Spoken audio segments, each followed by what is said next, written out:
Sillywrea, well,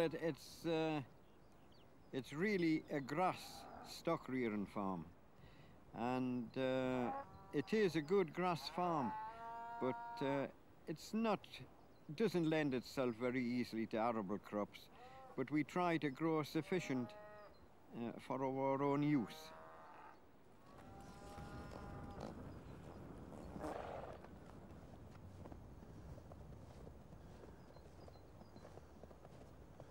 Well, I'm John Durd and I'm 71 now, and I've worked full time with the horses since I was 15.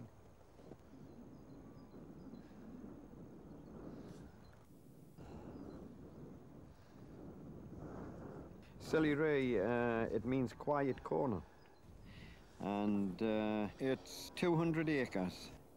I'm still talking acres instead of hectares, but it's roughly around about 200 acres. We have 8 acres of turnips, mangel, and just a few drills of potatoes for ourselves. We'll have 40 acres of hay, and the rest is pasture.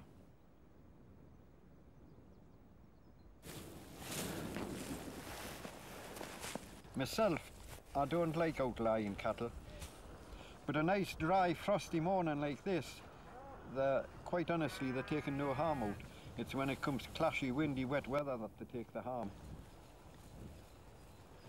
And actually the land takes more harm than the cattle because they plunge it that bad, and land's too scarce and too dear these days to have wasted with being plunged to bits with outlying cattle.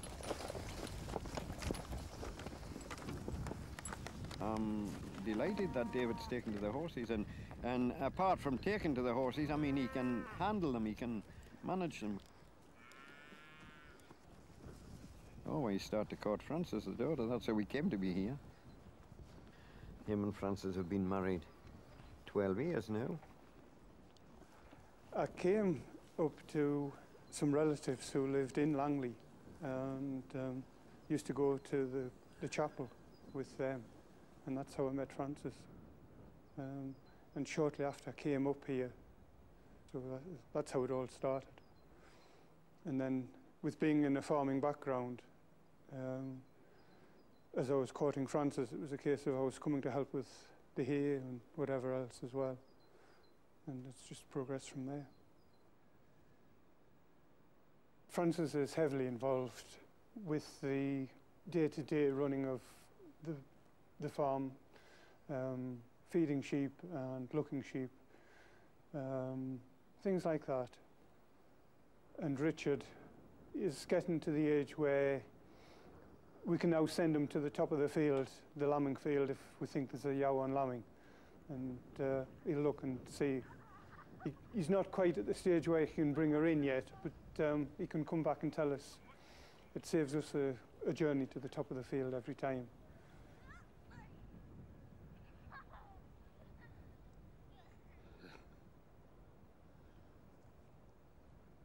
He has a small Shetland pony, and he would like to work with the heavy horses, but time will tell. The opportunity is there for him if he wishes to take it up.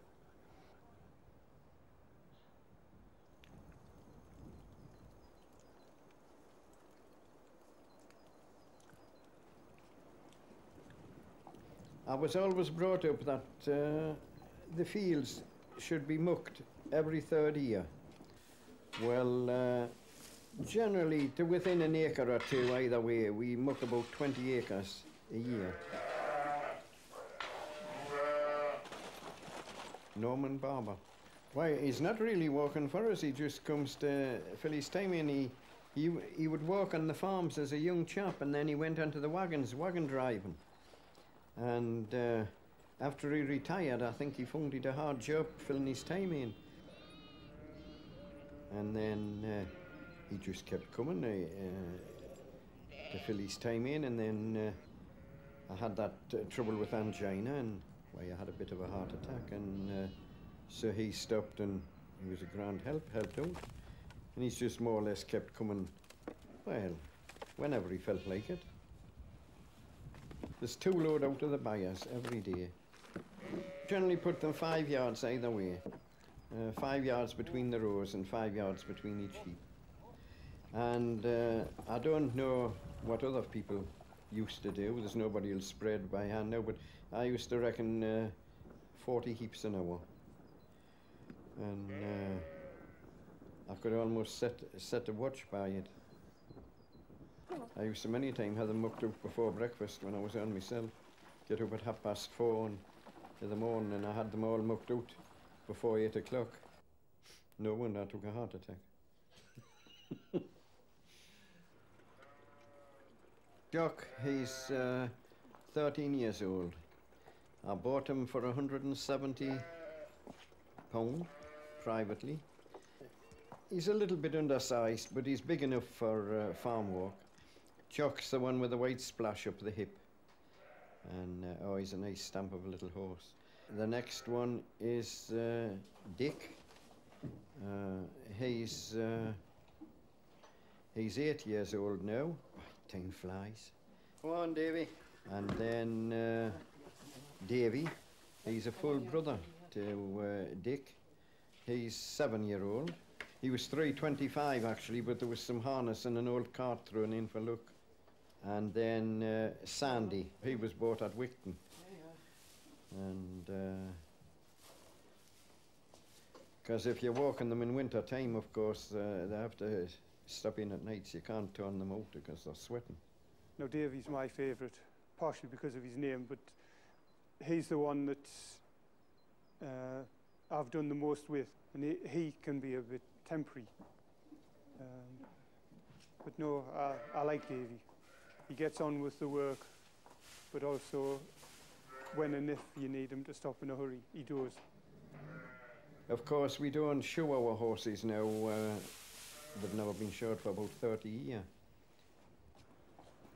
But we have this horse which we're keeping for this chap from Holy Island. And he gets footsore of his front feet when, if he does over much walk on the hard road, so we have to keep his front feet shod.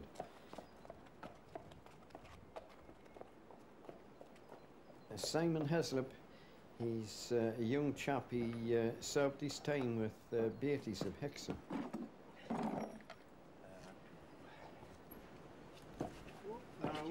Come on. And he's an exceptionally good farrier.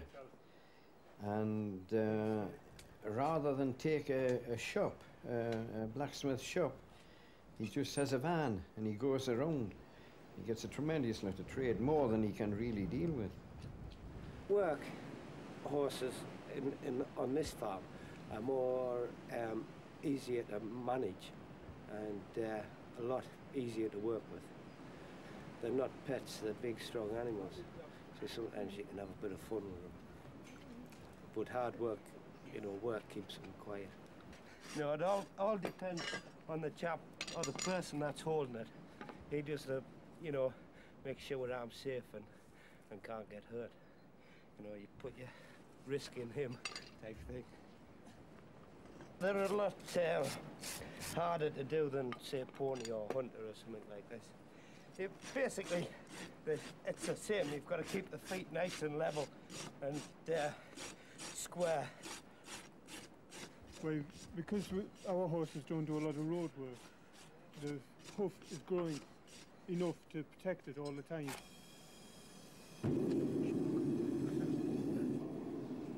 So they don't get footsore. Footsore is when they lose too much hoof from around the edge.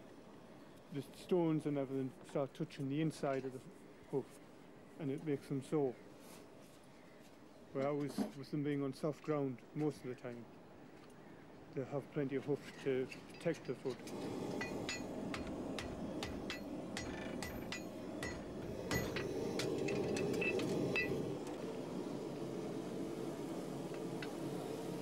Oh, no pain whatsoever. The wick of the foot runs up the foot, and they get the nails going up the outside, and the outside of what's called the wick. And we had an old blacksmith years ago who used to do a show on a chap called Jimmy Armstrong, I used to have the nails right up the foot, and he could get the shoes to step on. But Simon can get them, he's a good hand at getting them to step on as well. It's just a joy to work with them because they're so easy and so well behaved. John has worked with horses all his life. He always looks for a good stamp of horse, good feet, strong boned. You know you're safe, so it's a pleasure to come and work here.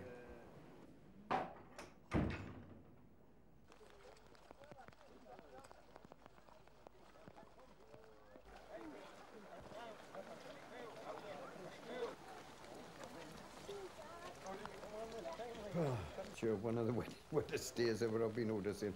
Terrible for the poor man that's selling out. Terrible. But really speaking, when it's been advertised and that, it has to go on. A sale's never the same if it's put off. And, I mean, a lot of folks will be saying they're not wise for being here amongst all the rain, but at the same time, they still wouldn't miss it, you know. I think the weather keeps the townsfolk away. It's only the daft farmers come out when it's like this. So mainly farmers, but some of them do have an enormous interest in their past. And so they're a mixture of farmers and collectors. Some really interesting folk. And of course, there's the old farmers who come around and reminisce when you buy something and says, you know, that was Colgraves from the big market in Newcastle. And so you get a lot of history that comes with some of the farmers. Bale carrier, porter beer. But the trouble with me is they'll only carry bales. You can't put bags up with them, of course. You see, there's spikes in. Oh, that's the greatest thing. We'll come to a farm sale, seeing people to talk to and friends. Yes. Richard likes to go, my son, and also Norman Barber, who helps us out sometimes. And John, of course, comes. Well, there's a big blade there, Norman. It's a good day out. Gives you a chance to look around the countryside and see how other people have been doing things. Yeah, man. What a flaming day. And also, especially if there's horse implements there, it gives you a chance of comparing and trying to find things that you require. But what I can understand, you see, this has been a new body made. This is not a real body, you know. That's been blacksmith made, that body. Yeah. You see?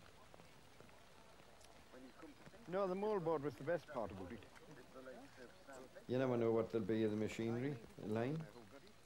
We could do with a good chain harrow. We've been fettling an old one up, but there may be a good chain harrow there. I'll make somebody pay for it if there's a good one.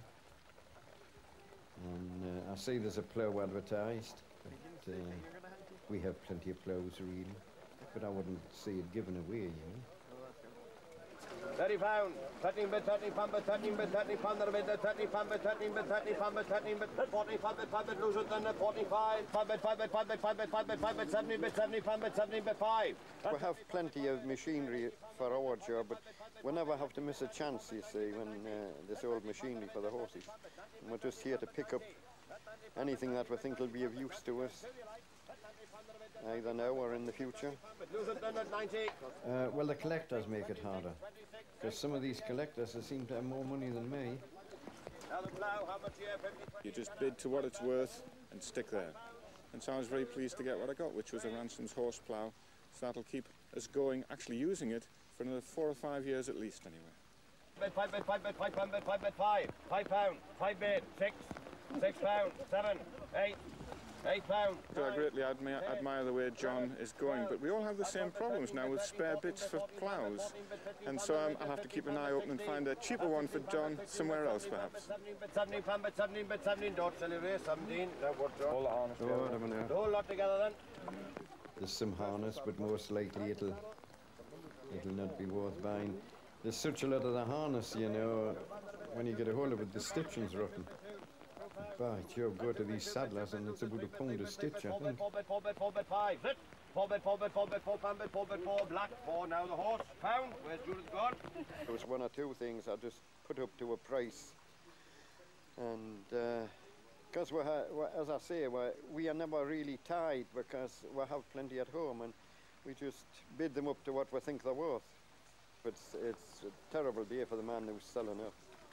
But he seems they're getting pretty good prices.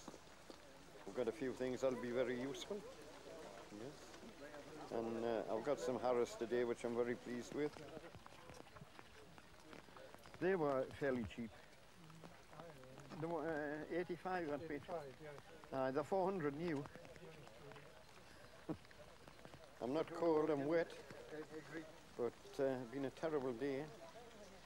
However, can it be put up? It has to carry on, no matter what the weather is.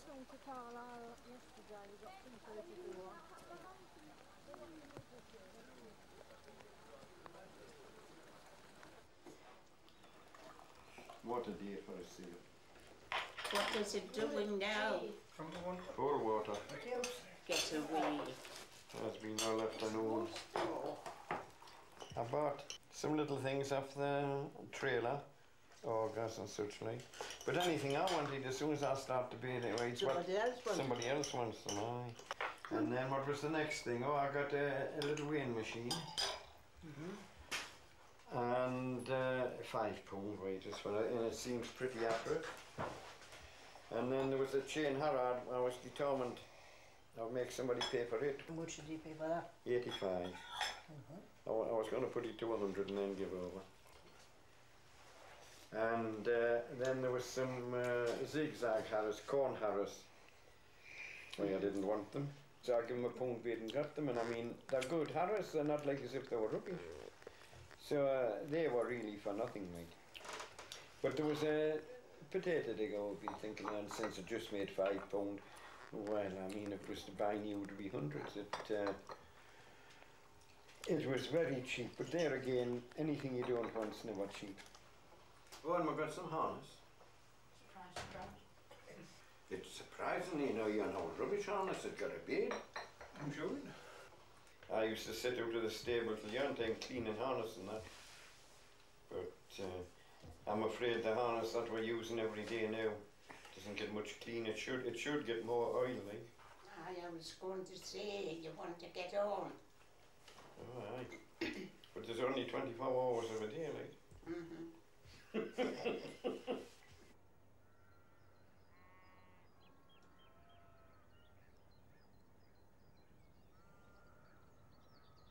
Yes, when my father was a horseman, well, he was brought up with horses. Well, I'm married to somebody that has horses, I don't know. It's funny, horses always seems to play a big part in my life. One day when they were leading bales out of this field here down to Sillywrea, they wanted me to take a load down, and they would take the last load and get the field finished. And I was going along that field and I was fair petrified. I knocked the only heap of bales down that was in the field. There was all the field I could have turned in, but I hit the heap of bales. And they've never letting us live it down. You seem to have too many feet and legs to me. And I think in a way it helped him after he had his heart attack, you know. He would go out with a horse and he was talking to the horse and taking his mind off his own. It's lovely, really, because quite frankly, the horses all know him and he talks to them as though they were his best friends, like maybe they are, like. Oh, horse breakers, they all have different ideas, and some say they're best straight off the fells and never been touched, and then you have all the fight over at the beginning and it seems to get all the fight out of them. But myself, I like to handle them, and these ones, every morning when I come around the cattle to see the cattle, they come for a little bit clap and a little bit pet, and it pays to slip the halters onto them every once in a while and they don't forget. But everybody has different ideas, but myself, I like them to be well handled. It saves a lot of bother and hassle when you start to break them. Young horses, I mean, they take a bit special handling, of course. I mean, breaking them in, that's just the first job. For the next 2 years, they have to be schooled. Wait a minute, what's that? Seeking the ye shall find. Now then, we'll get on. By and large, they have to be about 5 years old before we can, what we can call them maid horses or state horses. The first 2 years after they're broken in, they still need careful handling. It's primarily getting the horses used to whatever you want them to do. Be it, first of all, the harness, being handled, the noise of the harness, the feel of the harness, and then on to chains, shafts. Everything will feel different to the horse, and you've got to know how to do it in a safe way, both for yourself and for the horse. Why, Sandy, obviously by the colour, he's the first strawberry roan we've ever had. He's 2.5 now, coming up to 3, and hopefully he'll turn out all right. He's shaping up very well, actually. We take them out onto the roads so they get used to traffic and other noises, be it a cock pheasant jumping over the dike or something like that. We have them on what we call the muzzroll, which is a leather strap right round his nose, so we have good control of him. It's getting more and more difficult taking them on the road, and that there's not the courtesy now shown on the roads that there used to be for horses. You see, I think a lot of drivers, they're just used to either brewery horses in the town or riding school ponies or something like that. They don't seem to realise that you've got a young horse on the road. And it is important that you get them used to the traffic before you get them yoked and such like. The phrase gentle giants is a bit overused and sometimes misused. They can be gentle, but if you've got a fiery horse, you've got to be careful. And yes, some are fair giants, but handled correctly and with care, you're all right. But they're not as quiet as some people think.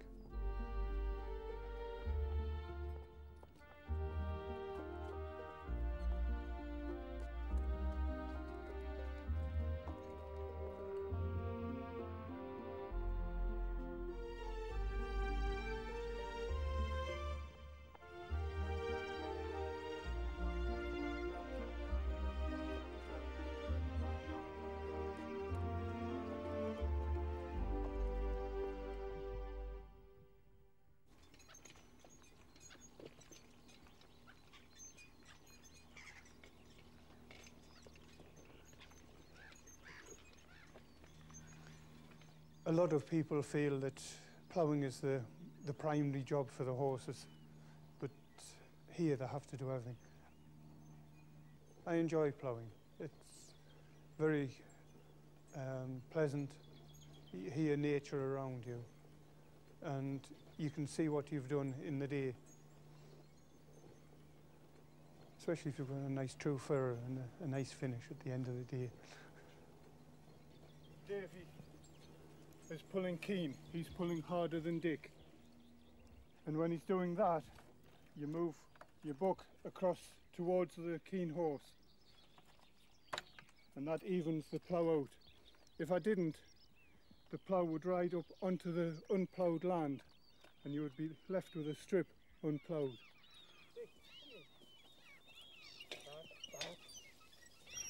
Come on then, lads. Dick, Dave. Hi, Davy. Good lad. Yep.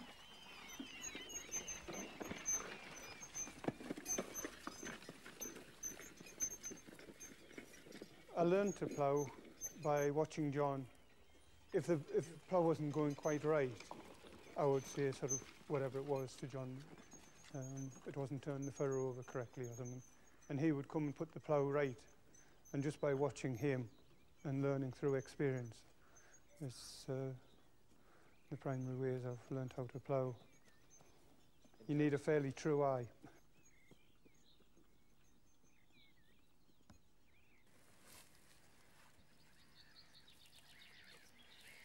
Right, that'll do it.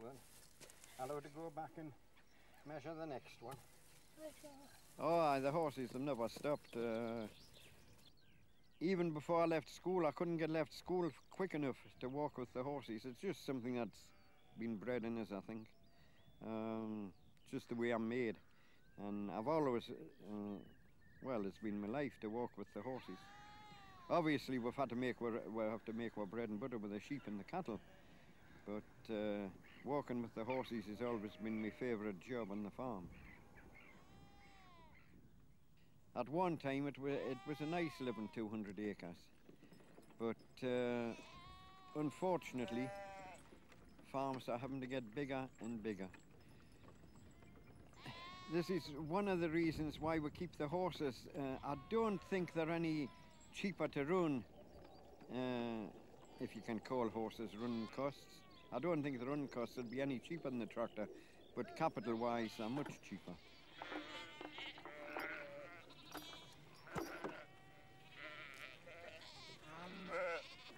Come on then, old boy.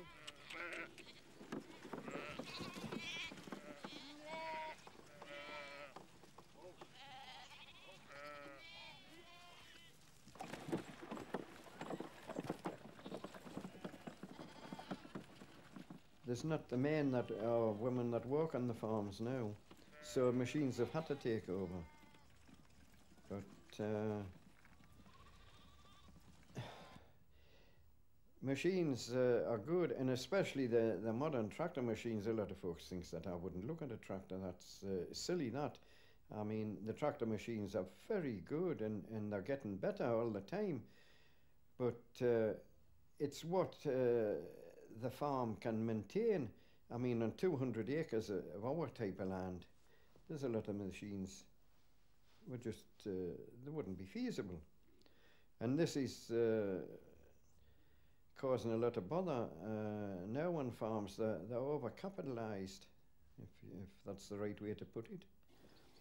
And I mean, naturally the horses do the job slower, but as long as you get the job done on time, that's what I always say. They are slower, definitely. But having said that, we get all the jobs done in season. So do we need to go any faster? We couldn't convert, financially, we couldn't convert now. But that's not the reason I keep on with the horses. I think it's just a all-round enjoyment. Closer to nature, I suppose, is one way of putting it. It's the best job there is. Nice and peaceful, quiet. And they sometimes have a bit problem with this horse, like he's kind of temperamental a bit now and again, but other than that, everything's all right. You know, yeah. It's far better than the new stuff, I think. In fact, I didn't think I could drive a tractor now. No. I used to, you know, at one time when I was young, but I didn't think I could bother now. This horse, he used to pull a bus on Hurley Island at one time. And I think he'll have been used for going very fast up the hills for the, you know, for to pull the bus. But other than that, like, you know, they're all right. You know, you just get used to walking around with them and everything, like. They bother them. Come on, let's say with that.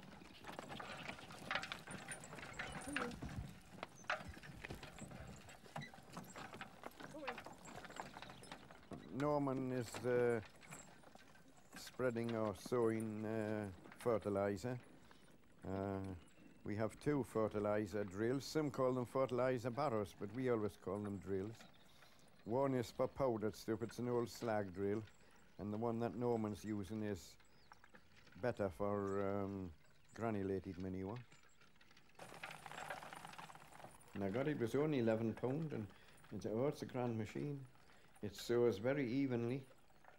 And as the saucers go around, there's a long shaft with like little fingers there, and they spin around and around and knock it off the saucers. And yeah, for the thicker or thinner, you alter the feed onto the saucers. If you want to sew it a bit thicker, you open it out a bit, and well, naturally it comes onto saucers quicker. You can go over a lot of ground. It's surprising how much you can do in a day with it.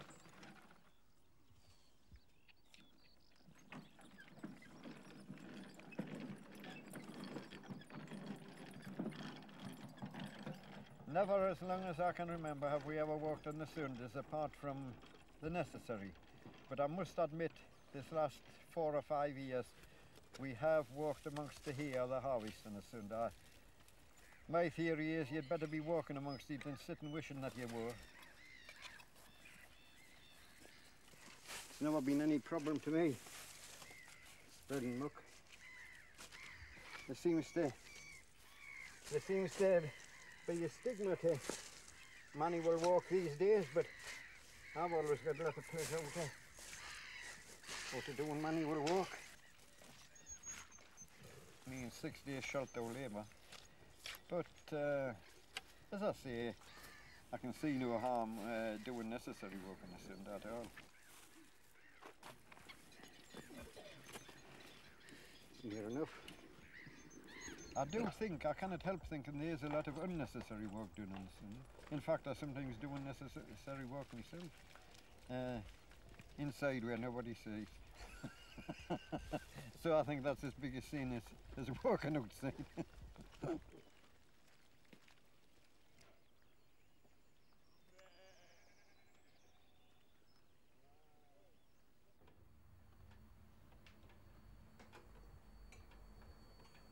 So it's down to grapefruit for him. Grapefruit. Mine, I must say, I feel a lot better with life, but I'm always hungry. Well, them grass seeds were so it's coming good. My wife, called her Maggie, she was Maggie Hall. Lived in Langley all her life. Her father had the horses and wood wagons at Langley sawmill. And she was born across at the sawmill, and we got married in, I'll let me get this right, 1954. When you marry a farmer, well, you marry the farm, that's it. Always thought he would have horses as long as he was able to get them, because he used to breed them, you see, once over. And as long as he was able, he couldn't seem to do anything else. He's happy in his work, and you never think anything about it. Maggie and I have never had a holiday away from home since we were married. But I think this will be pretty general with most of family farms, because there always has to be someone about to do the work.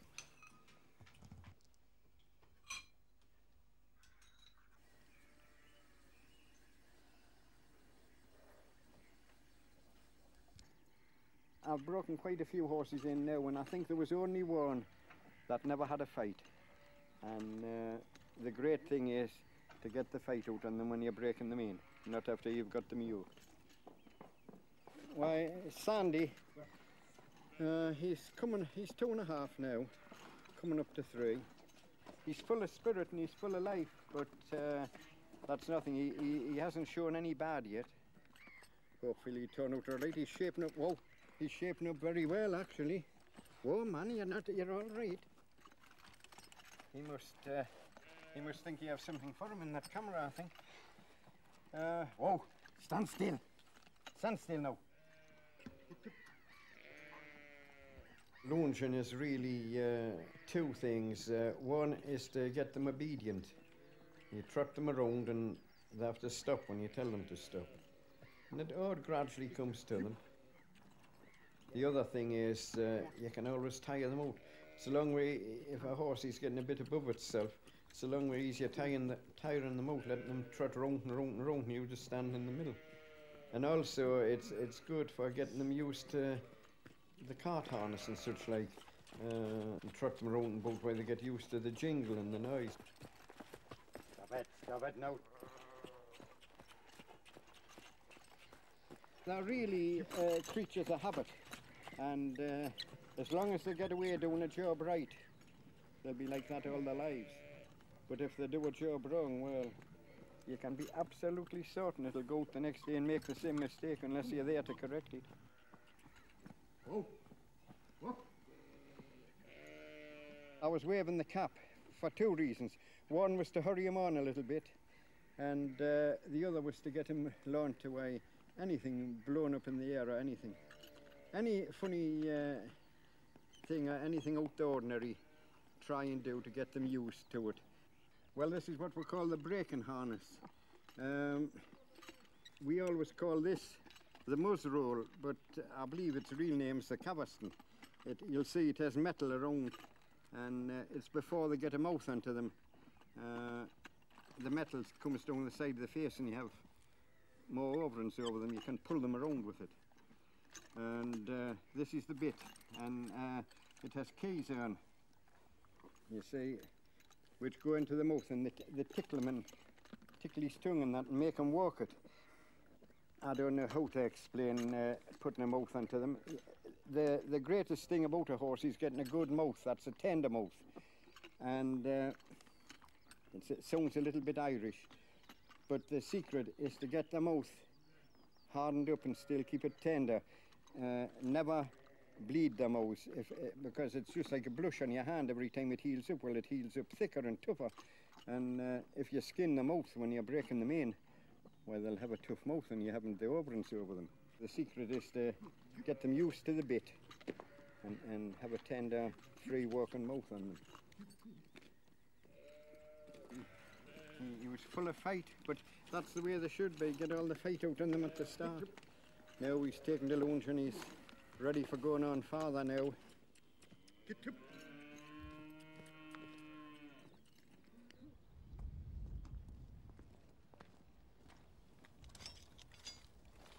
They're chain harrows, and both of them are getting pretty much the worse they were. We're trying to make one out of two. It might be hardly worth the bother, like, if we're counting to a time.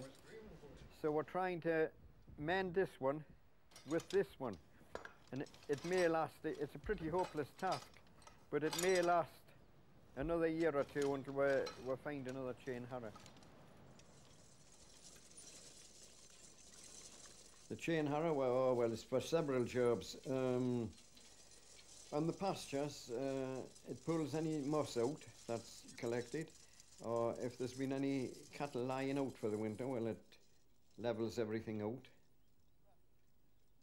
Oh, it's a good harrow for the grass, and we use it on the tillage land to harrow the grass seeds in, because the grass seeds don't want to be in very deep, so we'll just use the chain harrow. They're also good for levelling the mole heaps out in a hayfield, but I always say it's better to catch the moles than have to level them out with a chain harrow.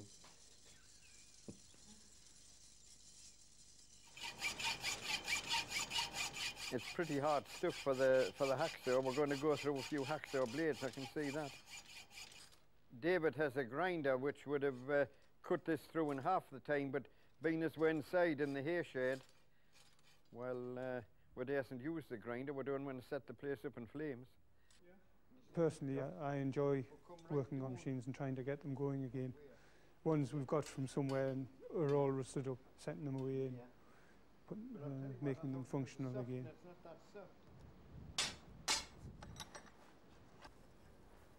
So you just take a whole strip up.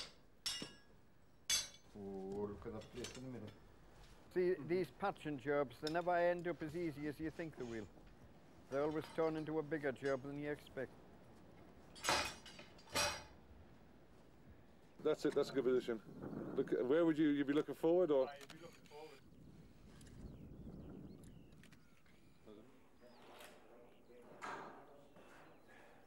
We've come to see David and to see John Dodds.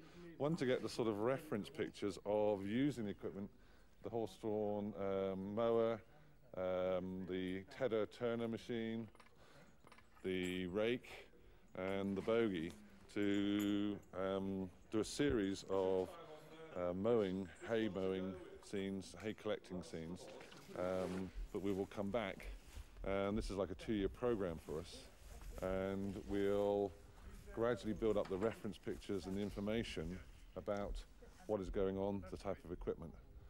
5 figurines in total, all limited edition, and as I say, it's a 2.5 year program.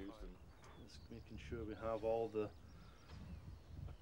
right equipment on it as it would be.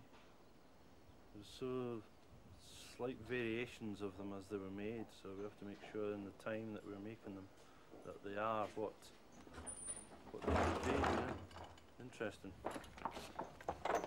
Personally, I like the Board of Fine Art sculptors, so it's very interesting to have them come to us and make a sculpture of something that we're doing. We're about the only people that have the implements and still use them. It's flattering in that they do want to come and see us. Sillywrea farm, the only farm I know where he still works horses. We've found locations where we can go and find the equipment, but for us it's the important part is getting the horse in there and getting someone to actually work the equipment and talk about what they do and to see what they do when they're using the equipment. And someone like Alec here today who's come down, he's advising us and pointing out the differences. Tell me something, is that the original seat? Because as far as we know, yes. It doesn't have the, you know, they used to have the name on it. Yes, that's why we think it's such a modern one, because it hasn't got, we think that will be the original seat. We bought it at a farm sale. Yes. Let's be ready for the off, are we? Let's get going. One of those things where you want to keep out the way of the equipment, don't you? They've both been clockwise. We're throwing it off that way, okay? Ray, who was the master sculptor, showed us some white models, which are the first models they make out of a soft clay. We felt the horse was facing the wrong way. It was facing away from the grass, whereas we felt it would more naturally have been facing towards the uncut grass because it would be trying to eat some. Yeah. Just little comments like that have helped to get the perfection that they require. Down. So the only piece that we've got to worry about is this section here sitting up above the hay, because that's obviously all going to be filled with hay as it goes along. This is like day one. There's no point in trying to make something which, yes, making one off is all right. We've got to manufacture a number of them, and we've therefore got to sometimes compromise on the accuracy to make it so as you can actually ship the thing to a customer in a box, and so as it doesn't all collapse on them. And also we don't want to make it so as it's so expensive that it becomes elite. We want to make it accessible to people.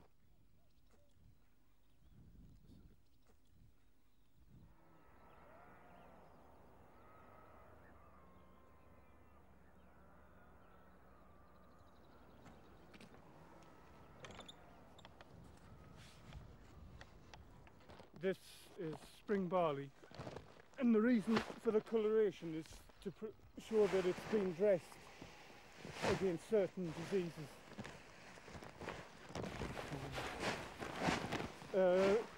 We'll be putting somewhere between 14 and 16 stone on, which is actually a large seeding. Normally you would just be putting 10 or 12, but we always feel that to put a heavier seeding on means it will should ensure a good crop.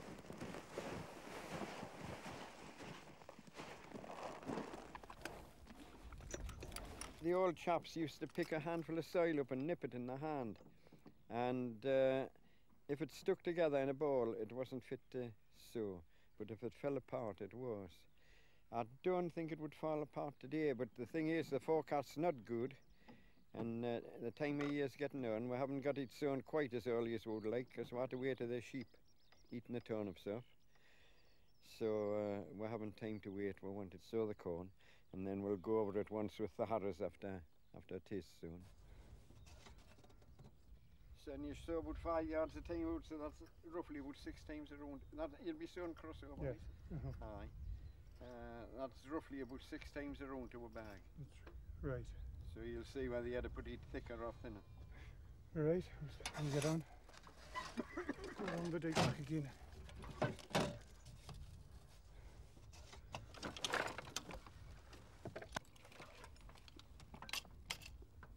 Come on then, lad. Both together.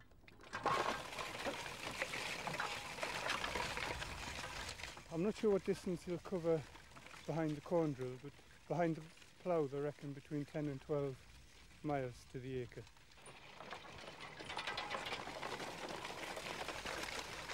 You don't really have time to think of anything other than concentrating on getting the drills, keeping the drill straight, following your marks, and making sure that the seed's running to each disc. It's become a realisation that's hardly unique, but there's not so many now that do use the horses. There's a lot of hobby horses used for showing and ploughing matches, but there's not so many that are actually worked on a viable farm. It's Dick, which is the right-hand horse, and Davy, the left-hand horse. They're full brothers. They'll be 6 and 7 year old, and they were fit to start with, and they've settled grand, so we'll have no more problems for the rest of the day now.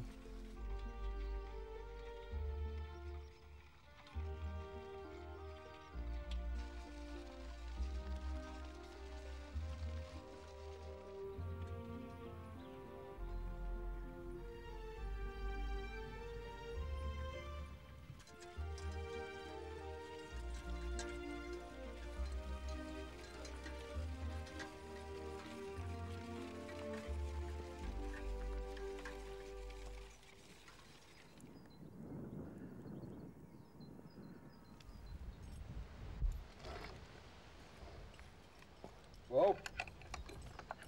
Well, the mowing machine is one of the biggest trials for a young horse. For one thing, it's the first time it's been put into a pool. For another, it's a noisy thing. And really speaking, I sometimes think it's a bigger trial to them than putting them into the cart, really. Oh. Sandy's been walking all day, so he's reasonably tired. I'm just going to rattle him around the yard a time or two to give him the feel of it. Because a horse, really, it's a thing of habit, and if it gets started away right, it's generally all right. But up till now, he's the quietest horse I've ever had anything to do with, and it'll be a surprise if he does anything wrong. But at the same time, you never know. It's just one of those things you have to take. It has to be done, so I might as well have him in now. Some horse breakers like them out in the middle of the field, they say, where they can't get fast or do any damage. But I read a book by the late Roy Charlton, A Lifetime of Ponies, and he said whenever he broke one in, he always kept it in a yard or in a confined space, because there was far less chance of it doing anything when it was surrounded by buildings and walls and such like. And since then, I've always taken his advice. Touch wood, up till now it's worked. And just for the first time, you know. And we're lucky here, we have a big yard where we can rattle them around in. The old days when everybody used horses, it was always a worry when anybody had bought a new horse and that, would it go all right in the mowing machine? And there's quite a few didn't go in the mowing machine. You see, it's not like anything else. If they stop, why the thing chucks. And then you get the reaper pulled back and you get it cleared off. And then if you have a daft horse, it'll go off a jump before you're ready, chuck the thing again. Come on, Sandy, get up. I don't know how many horses we'll have had here. Must have had 30 anyway, if not 40. And there's only been 2 that I was bet with, that I couldn't get away in the mowing machine.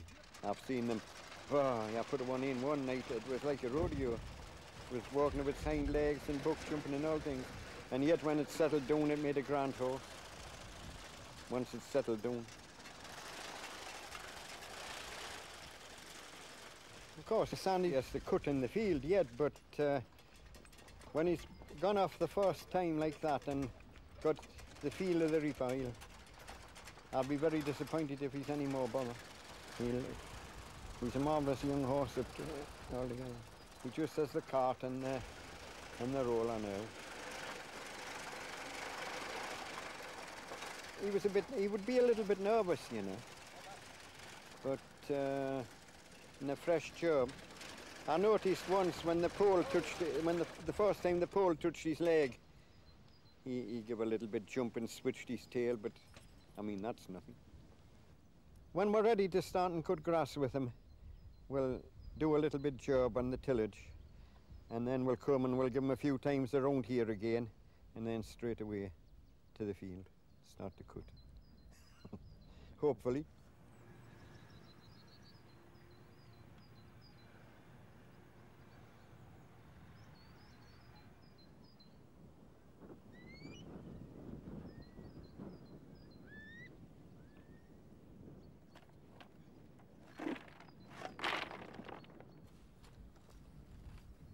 We're just gathering the stones up before we cut it with a machine, because it would smash the machine, the quantity of stones. But it's like a lot of jobs we've been wanting to be to it sooner than we are.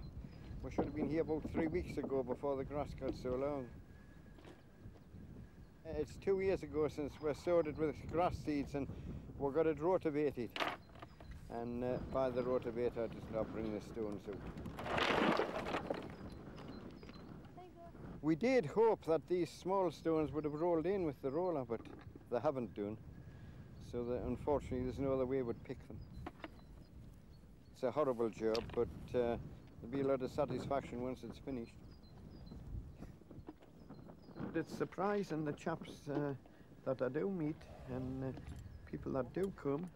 There was a professor from Newcastle University came one day to see us. Very nice chap and very interesting to talk to. Working a farm like this completely with horses, or virtually completely with horses, hiring in the odd contractor from time to time, that is unusual. How unusual it'll be in the future is, I think, a bit hard to predict. I mean, it's a glorious part of the world, isn't it? Plenty of people have given their hind legs to live here.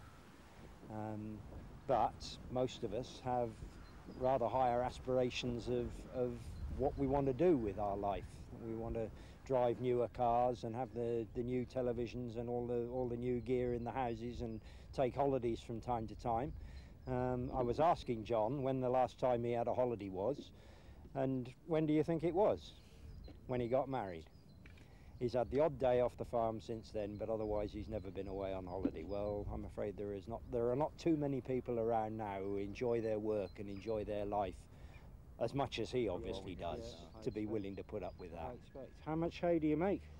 This year, well, we haven't as much this year. Let me say there's 5, 18, 23 and 6, 29 and 13, 32, 42 acres this year. Right, so will that be enough? Hopefully. I've never been that interested in showing, really.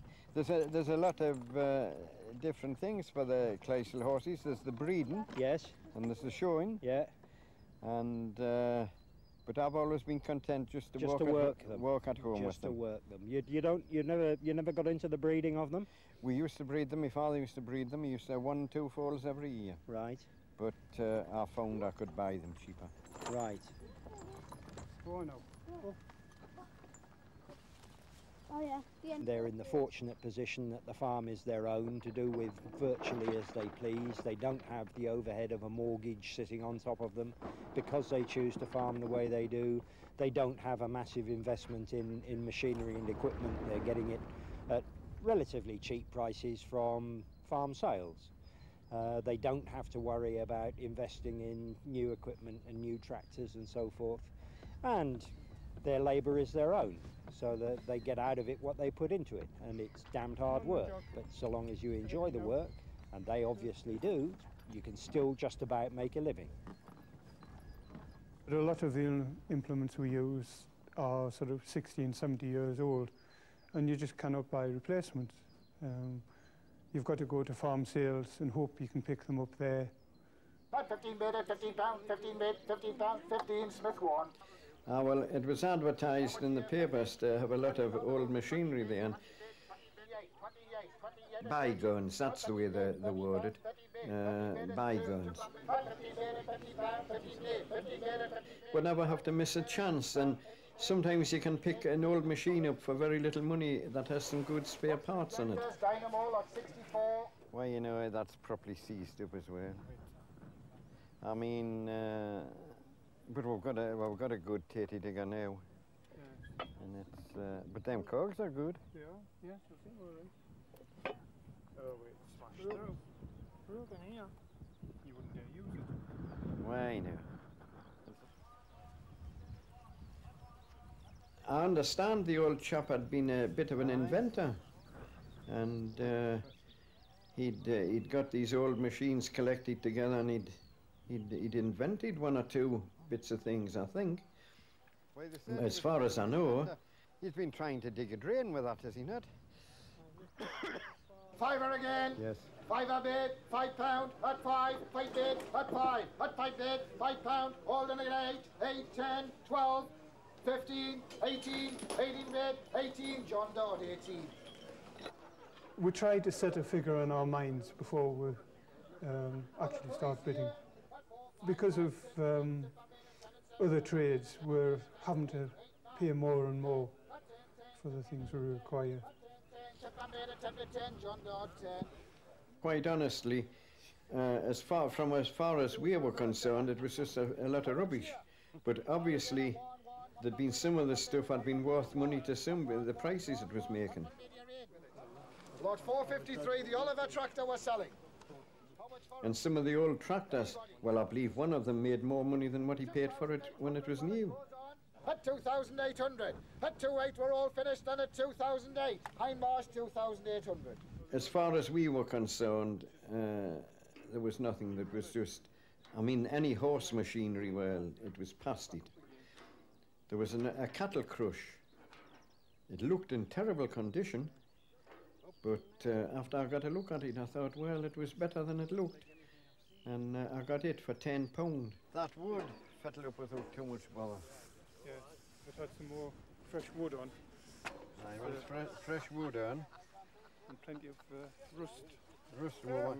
Because these bottom corners, they would need welding. You would need welding up again. But you could make something in that. Well, that's right. Never mind. I mean, the cattle crushes now cost hundreds of pounds.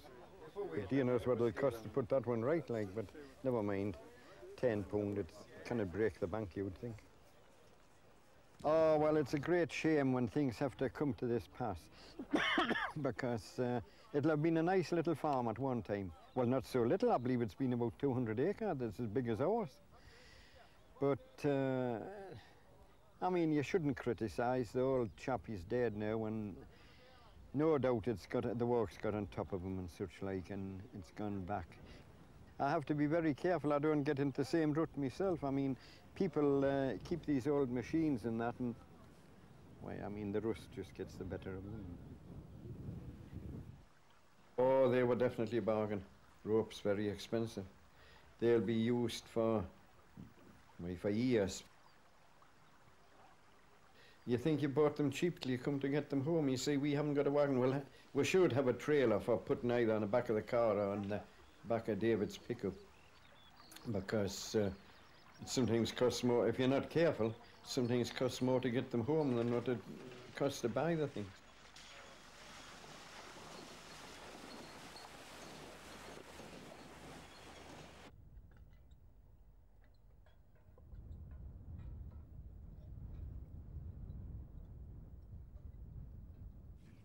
You can either drill straight or you cannot.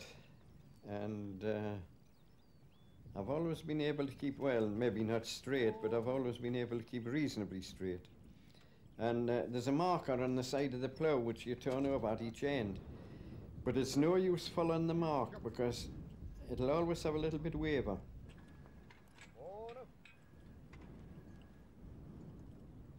Sandy.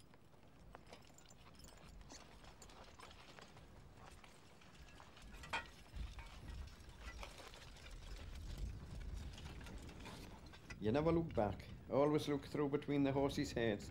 sometimes you have to be a little bit to one side of the mark and sometimes to the other. And if you're not straightening up all the time, you're sharp in trouble. And, but oh, it's a grand job. It's one of my favourite jobs, raising drills.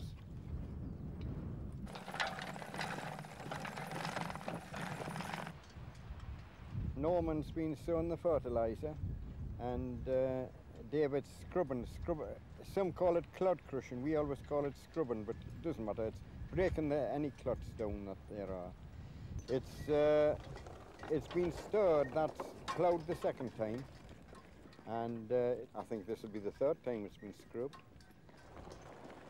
It's relatively new, that actually. I got it made at the sawmills down at Hexham, Martin Jackson, made of oak. In the old days, they would have used branches or something. A reasonable sized tree trunk would have functioned in a similar way. Most of the implements will have a prehistoric origin. There's always something to be done, even if it's just looking the stock. Because of Richard, we tend to try and get a day away, be it over to the lakes or to somewhere, be it Beamish or wherever. But apart from that, no, the last real holiday I had was my honeymoon.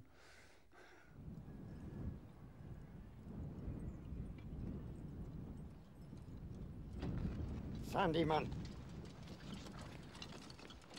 And also you feel that for all John's looked after the farm for many years, he's getting to the age where you don't want to leave him with too much work. I know he's quite capable of it and will be for a good few years yet, but you still feel it in the back of your mind that if something went wrong, I would be happier if I was at home. The great thing is to have two good drilling horses as well. If you have one that's pulling away out in front of the other one, or pulling out, or wobbling about, they say it's a poor man that blames his tools, but a poor horse for the job can make it a lot more difficult. Today, for raising drills, you want two horses that go even, you know, for raising drills. And Sandy's just, for to be a young horse, he's just a bit lazy, and he's vexing Jock. Jock's 12-year-old, but he's a great little horse. He's a mettled horse, and he likes to be getting on with the job. But Sandy, he gets a bit vexed when Sandy holds him back. Most of the jobs are new for him because he's just new broken this spring. He's exceptional up till now, but I don't see any reason why he should change now. If John and I didn't hit it off, it just wouldn't work, this place. It would have made life very, very difficult. Occasionally we fall out, but it tends to be a quick flare-up about something, and then it's forgotten about. Back, whoa. It tends to be we have different ideas as to how to do something. Normally something fairly small, but occasionally we sort of flare up, and we usually come to a compromise. Either one or other of us will give in, seeing that the other way that's been suggested is the better way, or we come to a compromise halfway in between. Yes, things tend to go smoothly between us.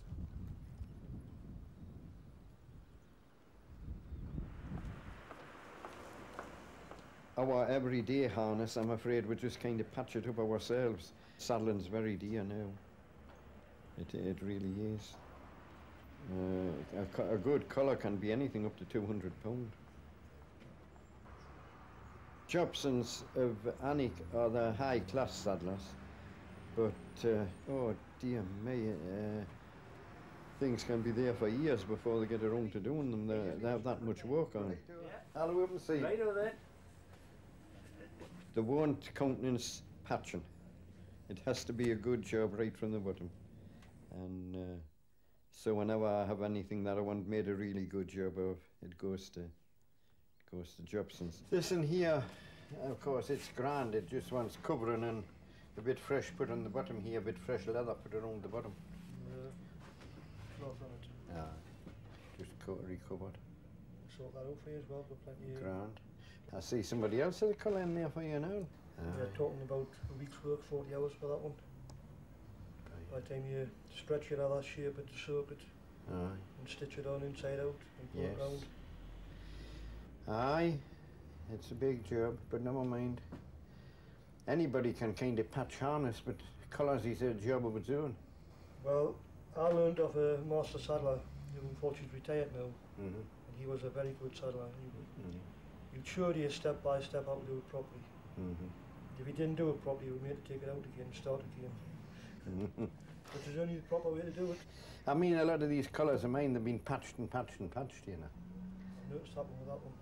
There's 3 different colours on it. Yes, they've been patched and patched. There comes a day when you cannot patch them any longer. We've been here about 80 years now, in here, and I've been here 44 years. So it's an oral tradition, and our workshop here has never changed for 44 years. We've got old books from dating back to the 1890s, and all the measurements of the old harnesses in these books, and this is what we go off, and this is what John's going off. Colours are a job on their own.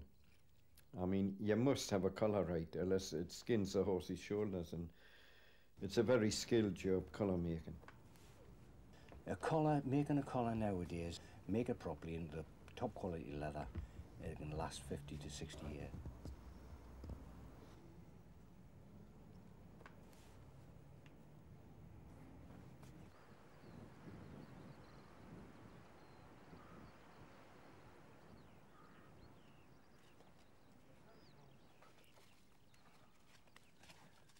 We go to try and produce good commercial rams. The Suffolks, well, we started away just in a very small way with them, and they just kept breeding up, which only keep about 10 to a dozen. But we have to do them pretty regularly. We call them worms, but they're really parasites which they pick up.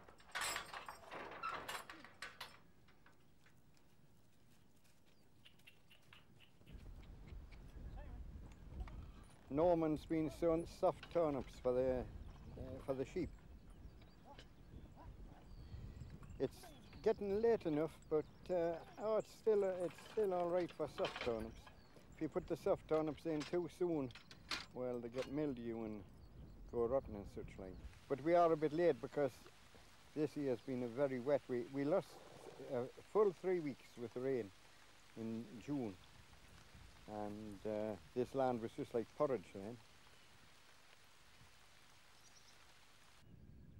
Your speaking is no skill to it. All you've got to do is make sure that the turnip seed is coming out the holes at the back of the box. If the holes get blocked up with a bigger seed, so it will not go through the hole, and you miss a gap, you know, like that, or maybe it's further, it just means that you're short of turnips and not for feeding the sheep.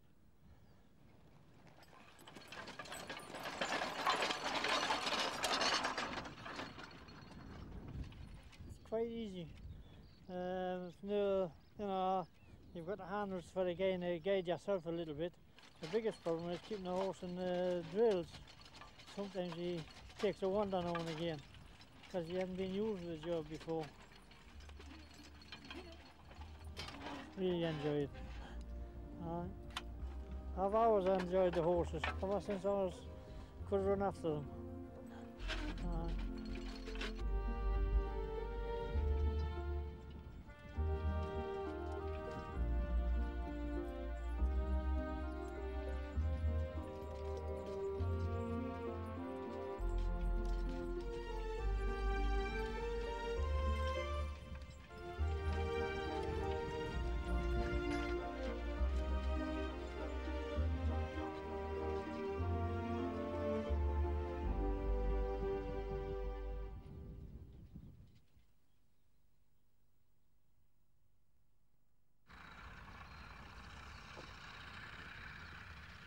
one of the wettest, worst times I've ever known. It's rained all June and all July.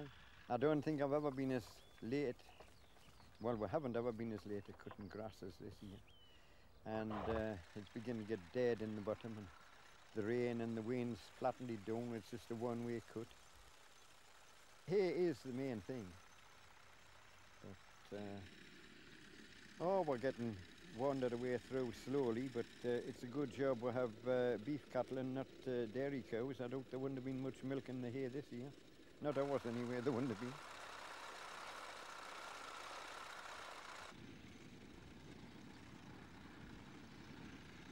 Yes, you can fairly knock it down with with two pair of horses. I know the tractor men would just laugh, but I've timed myself many a time. 3/4 of an acre an hour you can cut with a pair of horses, and that's keeping it up all day for 8 or 10 hours. Back, back, yep, yep. We normally cut somewhere near 50 acre. So one of us will go out in the morning, maybe another in the afternoon, or sometimes we both are out in the hay season so that we can get some grass cut. Well, it's a funny thing, but it's true. Nearly all machinery has a weak part. And the reapers that we use, they're Albion oil bath reapers. They would be amongst the last ones that were made in about 1940. And their weak point is what we call the keep, for keeping the connecting rod, some call it the con rod, we always call it the connecting rod. And then of course the sections on the knives, they wear out.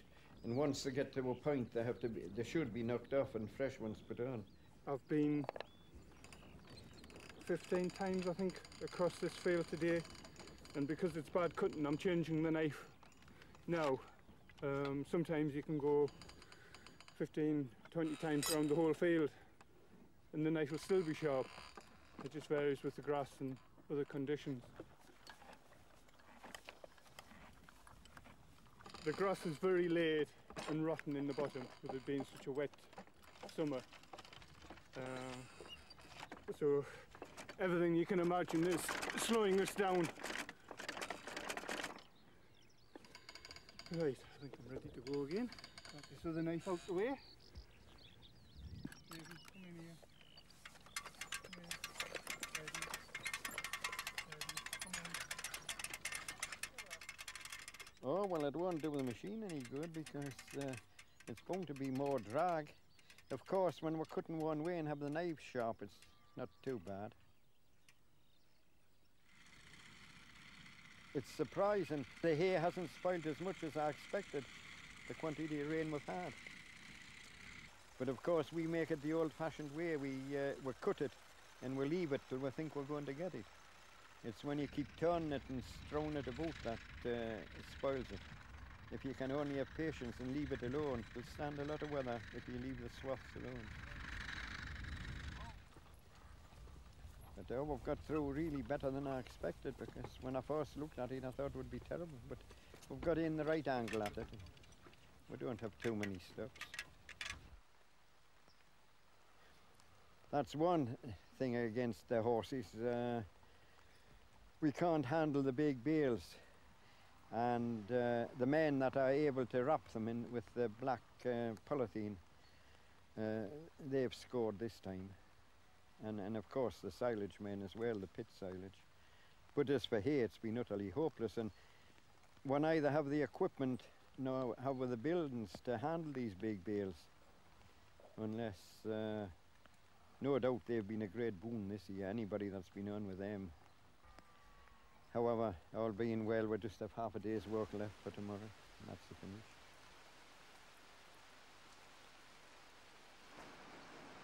Sandy's been walking all day, so he's reasonably tired. Well, when it was a wet afternoon, I thought it was a good time to start with him inside. And today is the first day I've put him in with the shafts. If they get terrified and frightened, there's no one man can hold them, and I mean, you have them for a long time after they're broken in, so you might as well take pains at the start and try and make a good job of them. I've done this, there's nobody ever told us about it, but I just thought it out for myself. Most of the horses are broken in. I fix these shafts up, just tie them up with a rope there and let them stand in the stall for 2 or 3 afternoons, and they get the feel of the shafts. It's not the same as being yoked in an implement, but at the same time they get used to the rattle and such like.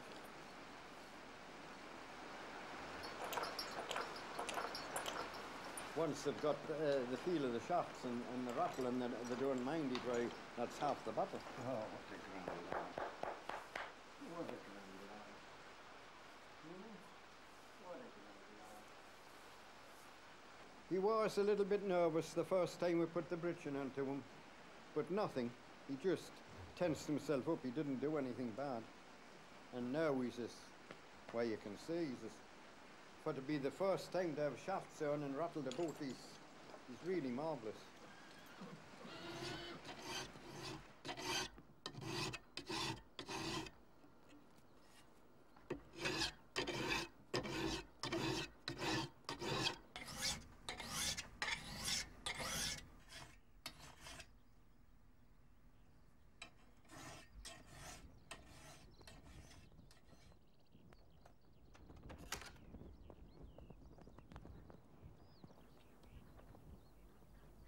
Maggie's been a tremendous help to me as a farmer.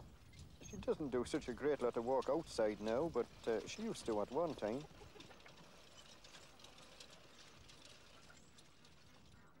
When we got married, John's father gave us a wedding present of 6 hens.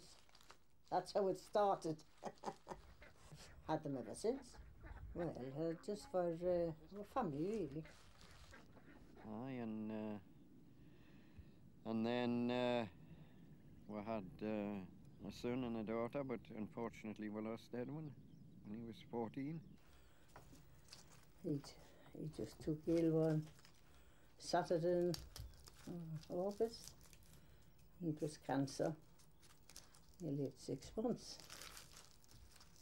Well, he'd never held a thing in his life. He, not well apart from childish ailments, and he started to work with the horses. He was leading hay when he was 12-year-old, leading bales of hay and turning hay and that, and boy, he could handle the horses just like a man. He was going to handle the show, and just over dinner he took sick, and he didn't go, and he never looked up, and unfortunately it was cancer. He was 14 when he died. And he never once complained.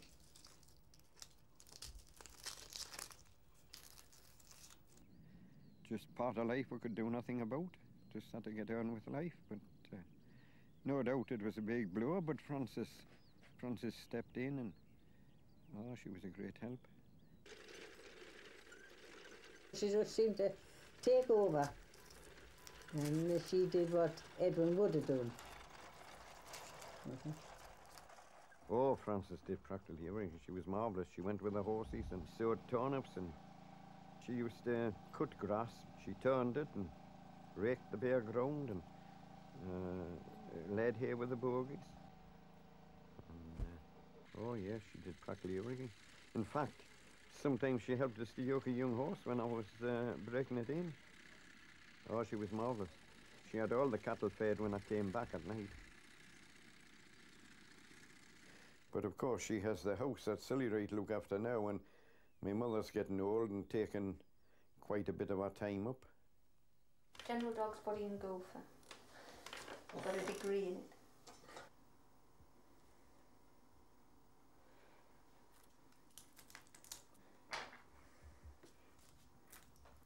It's just, yeah, small farms, it's just slavery really.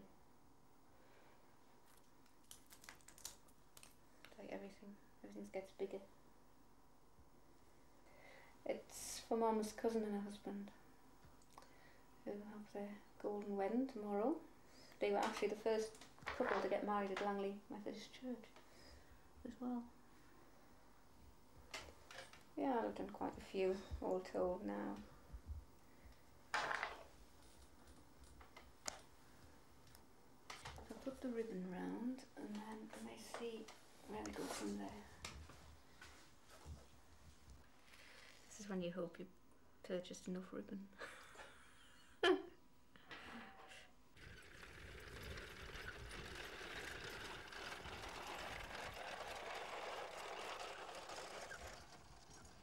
We have a variety of makes. I've kept buying hay turners at farm sales and places because the hay turners are used far more than they used to be. You see, they were only used to turn the hay, but now when we bale the hay, the turners have to row it up as well.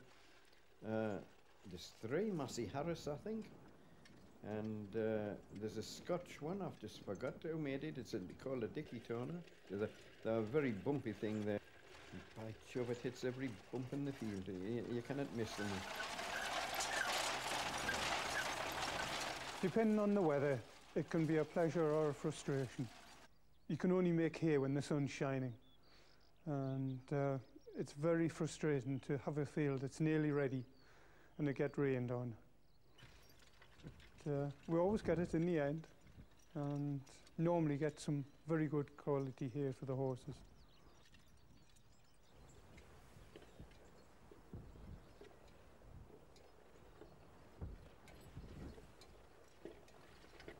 The hay rake used to be reckoned to be a very dangerous implement, but I think some of these turners is just as dangerous. By Jove, I was told the same story till I was pig sick of hearing. My father told about a young woman once raking hay in the hayfield, and the horse bolted, went over a wasp's nest and bolted with her, and she fell off and she was trailed in the hay rake. I'm not sure she wasn't killed.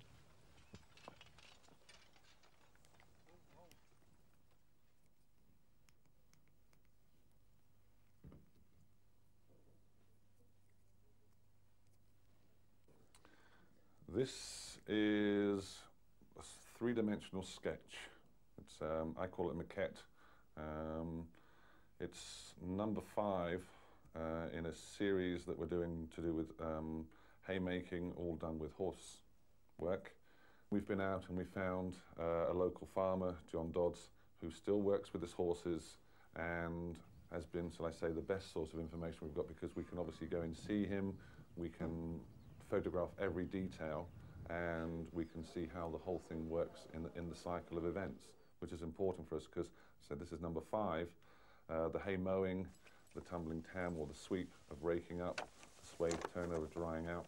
We've been able to watch them actually happening, and that allows us to get all the detail that we need. There are a lot of people that will look at these pieces, I hope, when they're finished, and see that the work that's gone into them, and appreciate that, yes, we've captured the moment in time from reality. David, he's advising us and pointing out the differences. He's very good at pointing out what this does, what that does. He's also looking for things like, you know, having the right wheels on the bogey, having the right harness and tack. On occasions, yes, we've made comments. The wheel on the cart we felt was too small. But having said that, there are different designs of cart. Trying to get the composition and the content and the shape. This is basically a rick which has been formed. This is towards the end of the hay making process. The rick has been made on the field, and now the farmer's been out and he's lifted it onto a bogey. He's taking it back in to either his hay loft, where he's going to put the hay up and store it for winter use, or he's going to take it and build a big hay stack, again for overwinter use of feeding the stock. I got plenty of land. Yeah, it'll be all right. He will be looking at, yes, the correct sort of feel to it. He doesn't want the horse to rush. His one comment we started this is, you know, he never get the horse's pace is important to do the job properly. You know, always looks slow, but the horses and the machine are geared as one to do the job properly, and he doesn't want the horse galloping to damage the crop. He wants it going at a steady pace to to work the machinery correctly to make sure the job is done properly. It will become obviously more defined with the detail in, but I'm trying to get the actual shape that he wants here. He will be more specific on how he sees it working properly. So far we've finished the first one totally, and it's painted, and that's worked really well and they really like it. And I think people can see from this that we are telling a really good story with it, and I think it's going to be a worthwhile thing for going back in time and capturing the sort of life of John Dodds.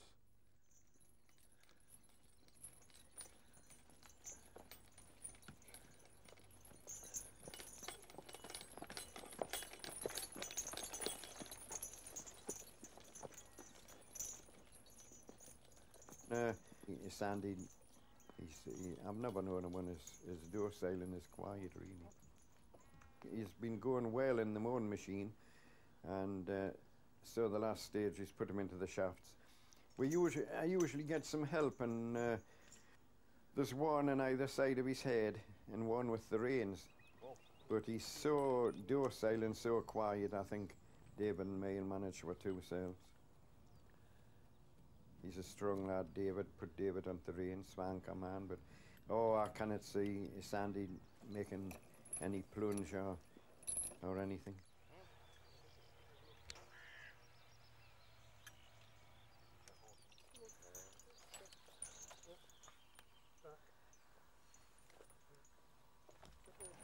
It's bound to feel strange to them in shafts on either side. We've had them tied several times in the stable with shafts rigged up across his side. We've taken every precaution with him, but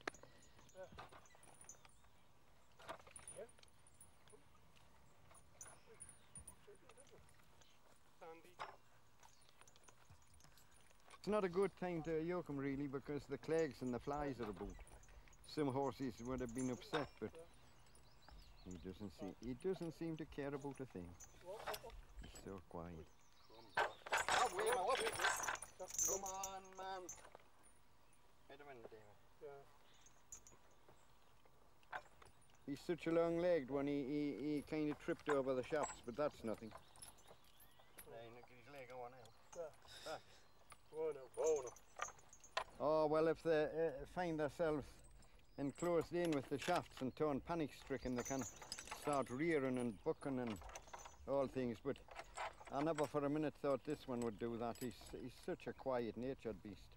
I always say, it doesn't matter how quiet they are, if you do everything right, you cannot blame yourself if anything goes wrong.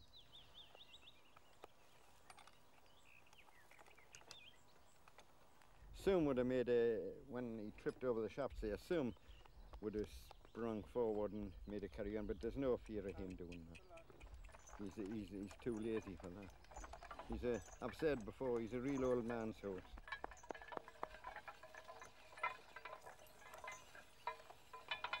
And then you see, I don't know, but it's an old horse breaker's trick. You see, we don't have the reins straight to the bit. We haven't tied back to the shafts.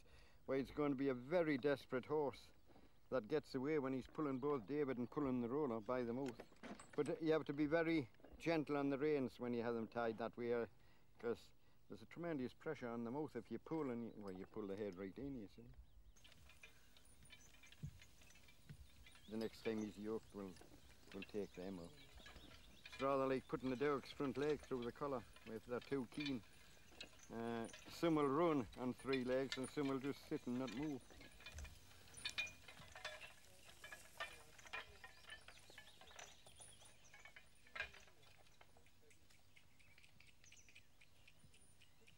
You couldn't wish for one better. You really couldn't. I've said many a time, he's hardly the type of horse I'll go in for. He's too long of the leg for one thing, but he'll cure of that as he gets older. He'll put weight on and there'll not be as much daylight underneath him. And he's not a good colour, but you forget all about them little bits of things when he goes his way, and he's been as quiet.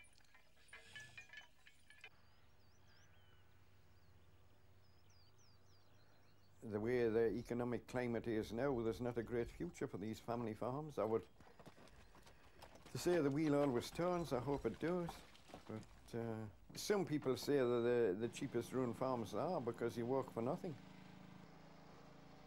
I usually get some help, and I've always got a lot of loose labour in at nights, chaps that finish at 5 o'clock or 4:30 to help with the hay. Oh, I'm Ed Brown, and I'm actually a computer consultant specialising in publishing for mainly large corporations. And I'm here because I know the family and I enjoy coming here. It gives me a break from sitting in front of a computer screen all the time.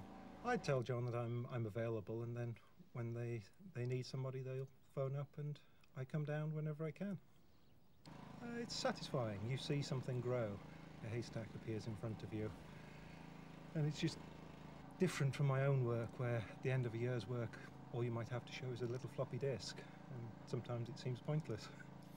It's something that many people won't see in their lifetime. It's a different way of life in many respects, and it's something that I actually enjoy doing. It's good to see it, and it's a more relaxed way of working, but equally, I think, as efficient.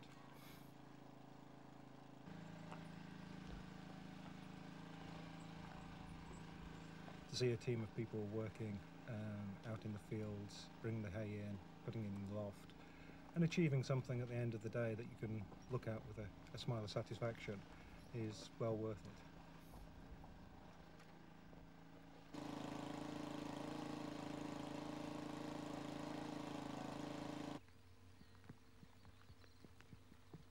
You want to take these horses home, lad? Yeah, sure. Keep a good hold on them now. I will. And don't get overexcited. Do the job properly. Come on, Farmer, Chuck. Come on, you two. Oh, aye, grandson. At the minute he says he's going to be a farmer, but we wouldn't push him one way or the other, because if they haven't got farming in them, well, they would never be happy and they wouldn't make a success of it.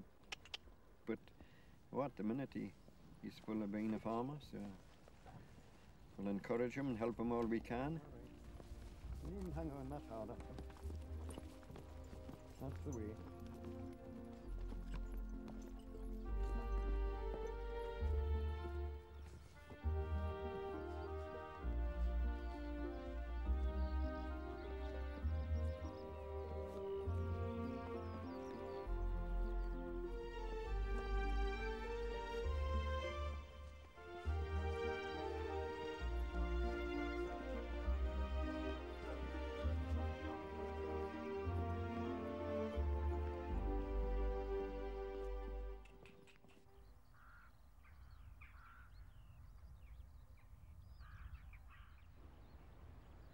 We have 8 acres of woodland where it's mainly just rubbish, and there's firewood forevermore as we get time to pull it.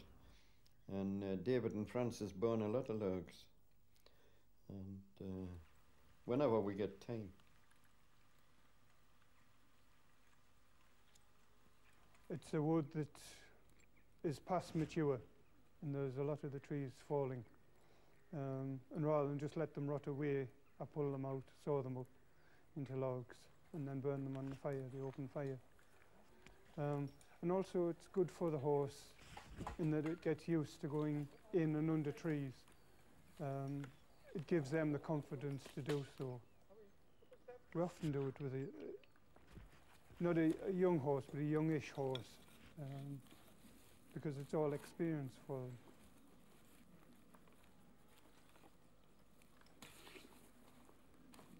Because you're guiding the horse, it's up to you to watch where the stumps are. It means being careful not to snag the log or logs you're pulling against a stump or something. A sudden jerk on the collar can, in a severe case, can injure the horse. I mean, we are not really timber haulers, but you have to kind of yoke them on right now. No, my wife's father, Maggie's father, he was a legendary woodwaggonman, him. I mean, in the days when he was going with the horses, they weren't just pulling thinnings out like they are today. It was really big stuff. great big oak and beech trees and that. And it was reckoned to be a very hard life for a horse that went into woods. And yet he had horses that lasted till they were 16, 17-year-old. Partly because he was a very heavy feeder. And secondly, he knew how to fasten them on so that they weren't being abused. You see, some people going with horses, they just yoked them onto a tree and away it went. But if they weren't yoked on right, well, it made the lift away so much harder. But he was noted.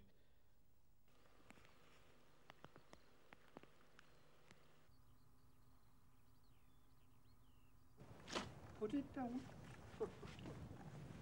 Dick is getting what we call mud fever, and this is caused by the mud sticking to the hair and causing an irritation, and then the horses twist the neck round to bite at the feet. Oh. But of course they can take the hair and the skin off and set them on bleeding. So in muddy conditions, when we bring them in, we do sometimes wash them. Not always, but on occasions we will wash them to try and relieve this. Oh, put it down again. Put it.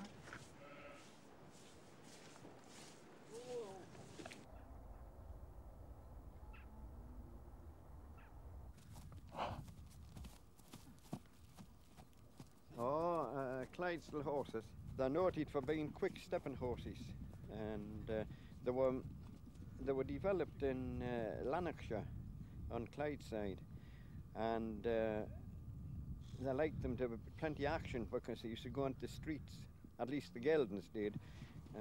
They would do about 2 to 3 years work on the farms, and when they were 5 and 6 year old, they would be sold either to go into the streets or something on railways and breweries and such like, and they were noted to have this gay, free movement. Why, like all young things, they get excited up and they're just curious. Like, they know as grand as anything if they're causing havoc. By Jove, there's nothing worse than a horse if you're trying to get sheep or cattle through a gateway. It'll wait till you get them right to the gate and then gallop through the middle on them. And by the many things get their blessings for that.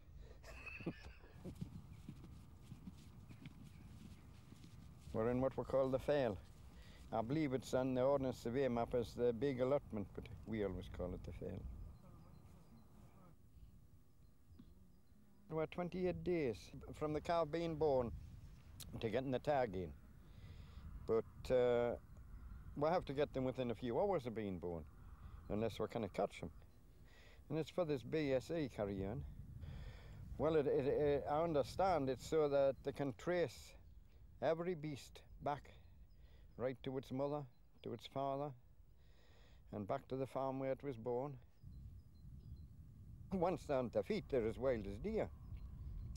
And it's a dangerous job, really, out in an open field like this, because it's only natural the cows are going to defend the calves. And a cow with a young calf is as dangerous as a bull. More dangerous, in fact. And especially these continental cows, because they're fiery tempered to start with. And that one there was just on the borderline. It's a two-man job. One is to stand with a stick, and mind the stick will not turn them if they're determined.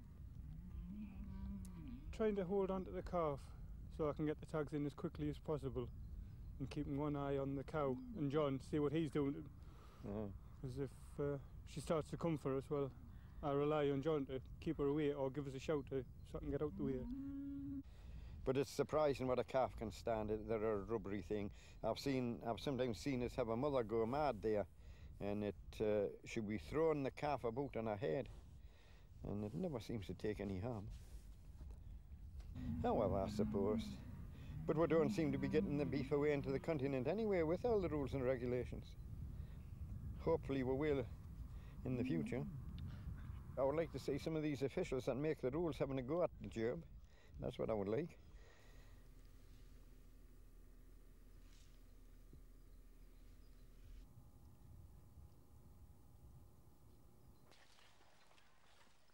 Sandy, he's just turned 3-year-old. He's really doing well. I mean, He's scuffling here and he's following the rows and he's never putting a foot wrong. And he comes in at the ends there just like an old horse.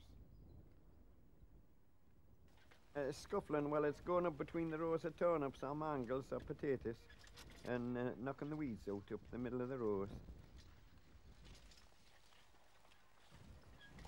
He'll walk 8 or 10 hours a day now without any bother. He has a pretty good mouth. That's the great thing about breaking a young horse in, getting a tender mouth. And this is why it pays to take plenty of time when you're breaking them, because I mean you have to walk them for, well, at least 17 years, and if you made a bad job on them, they're a humbug for that length of time.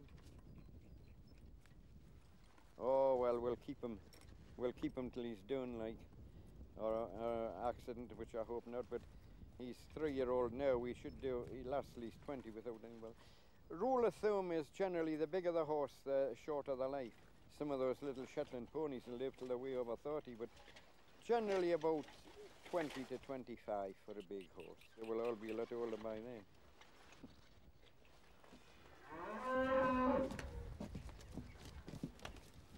But it's matterless how you mark them, because folks just buys what they fancy. Ah, the Suffolks, well, the thing you have to be careful about when you're rearing tups is to try and rear them so that they'll do well when they go to the next man. As long as they produce good lambs and wear well, that's last a few years, you'll keep getting the same men back again, hopefully.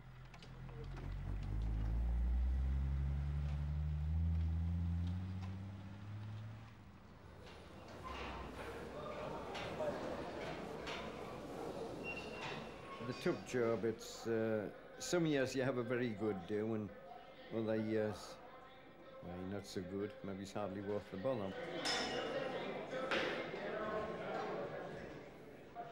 But over the years, we have built up a little bit of a trade. Generally, the same buyers keep coming back, so they must be doing all right. But it's also nice to have a new buyer, and if it does right for him, well, it's always another buyer.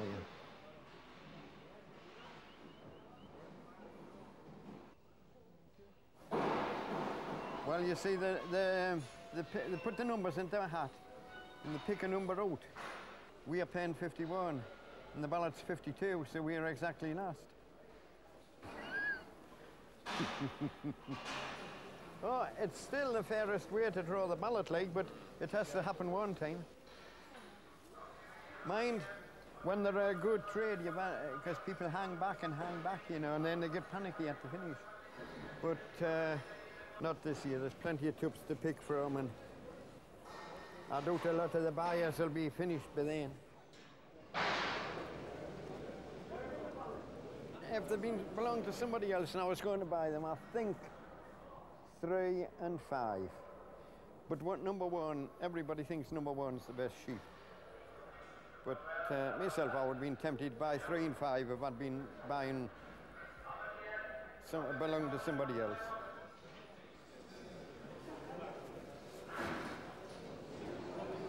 It'll not be good. The trade today wouldn't be good anyway, because the sheep trade's right on rock bottom.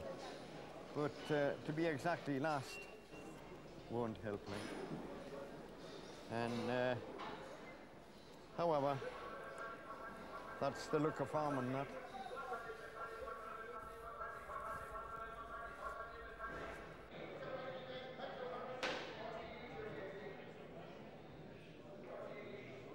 Come on here, get in. Everybody cannot be in the middle of the sale. Somebody has to be last. And unfortunately, we've been drawn exactly last, which will have some effect. But oh, that's farming, that. The tup job has to be more or less a sideline. Some years you make a lot of money, and other years, well, you don't. I won't give them away, you know. I'll take them home, but there's no telling that the next sale will be any better. You see, the fat lamb, the bottom's dropped out the fat lamb trade.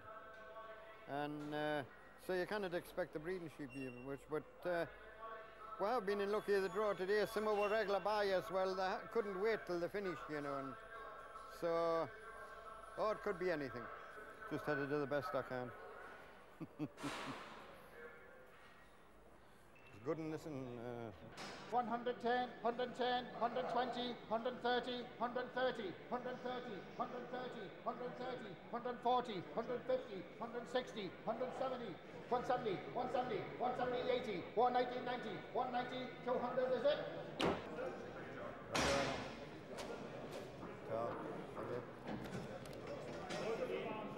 It's nothing to go into raptures over. They're over £1,000 for 6 of them. Couldn't expect much else at the last into the ring. About half the price that we're making last year. Oh well, it's not a good do, but it's not exactly a disaster for to be last into the ring. And there was one or two, there were too little money, but the regular buyers had waited for us, so you couldn't pass them out very well. Well, and I'd say it was worth it, but it's like farming, you had to keep going. Hope for a better day the next day.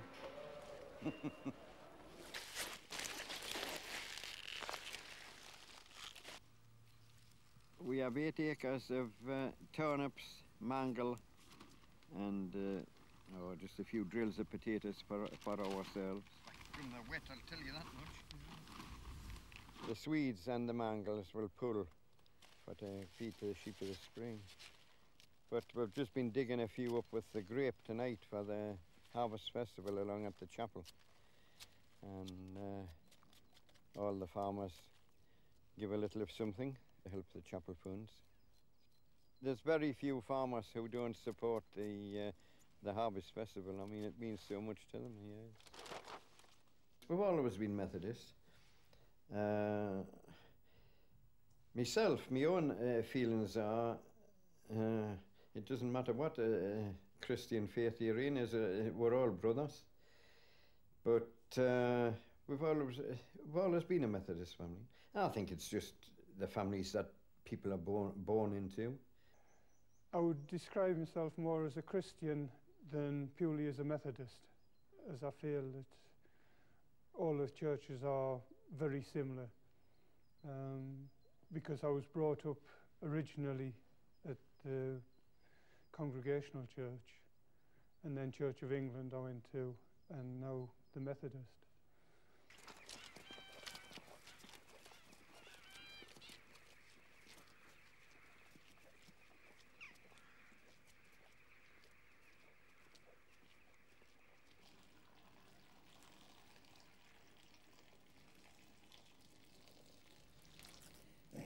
We just grew up with them when we were parents. Mother always did pickled onions.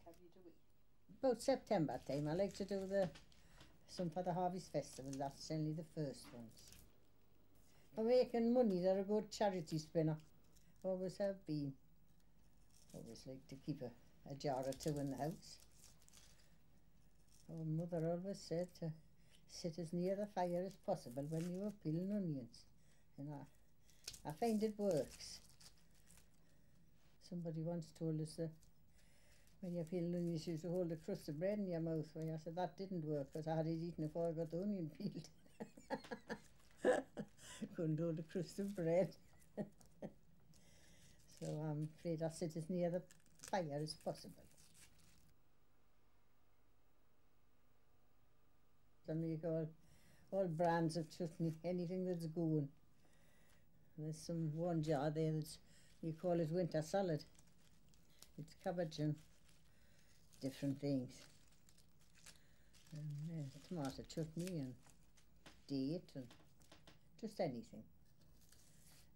Francis has just been making some this week. Don't know what kind. I was just wondering, David, should we take a few more turnips across, because people go for your daft for turnips. Well, they do, I know. Well, it's the price on the shops, you know. They're sold by the pound to the shops. Yes. Into the bath. And for the harvest of the autumn, for the fertility of the land, and for your bounty of sustaining providence. we enjoy all these untold blessings, and help us therefore to remember that they are not ours by right, but are your gift to us. For every good and perfect gift, Lord, for the fruits of the harvest and for your manifold blessings, we give thanks and all the praise and all the glory through Jesus Christ our Lord. Amen.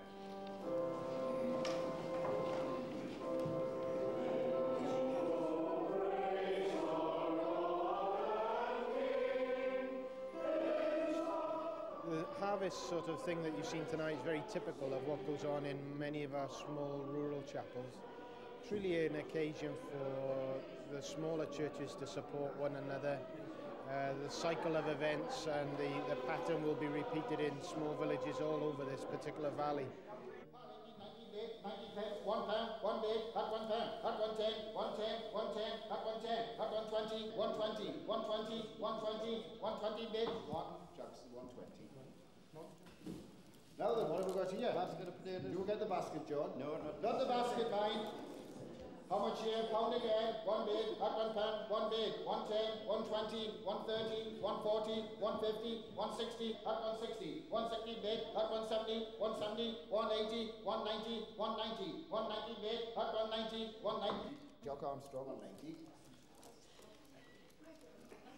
I think the produce on display is indicative of the rural church. It tends to be more home produced, home cooked, home prepared. You go to a town church and there's a lot of tins and packets flying around, you know, baked beans and sardines. But the rural church, it's more a sort of offering of people's talents and gifts. They grow up with the food, as it were, and bring it. And in that sense, they celebrate the creativity of God in a kind of special and very simple way. It's bean chutney. Don't know what it is now, but it's bean chutney. There we are. Pound again. 20, 30, 40, 40 bid, 40 bid. Primarily it's a thanksgiving for the harvest. 40, 50, 50 bid, at 50, 50 pence. Mrs. Brown, 50p. And marmalade again. We have a very good community spirit around here, especially around Langley, because if anybody's ill or has a problem, then there's always somebody around to help. Pomegranate, 10 pence. 10 bid, 10, 20, 30. Oh, this is great. How many have you got? Well, that's no good all bidding against each other because it'll cost too much. Is that all? Thank you. How long the chapels will be going, because they're getting harder and harder to... There's so few goers and they're getting harder to keep up. I think there'll be a change before long in some of them. We're very short on the ground for younger families, younger children. The number, simply because the number of people who worked on the farms has decreased over the years, and the whole farm family that used to come and support no longer do that. But I think the rural churches have to look at their particular ministry and lifestyle. The people are still here. It's just there doesn't seem to be that commitment from the wider community to it.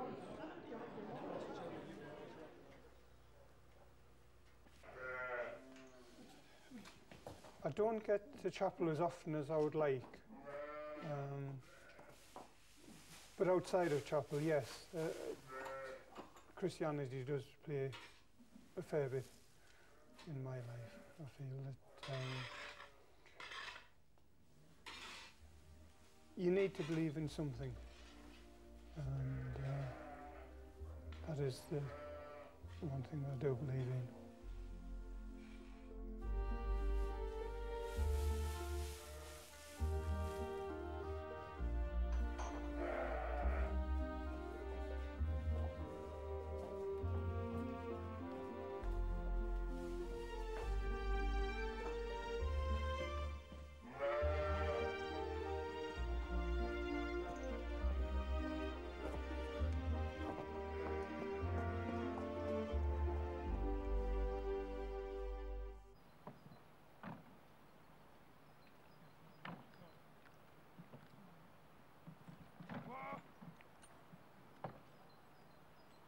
Swedes, well, we use them for the sheep at lambing time. When the sheep come next the place for lambing, we lead them a load or half a load out each morning. But that's all we grow the Swedes for. They're not that much work, really. Really speaking, for the way the conditions are, it hasn't made too bad a job to do.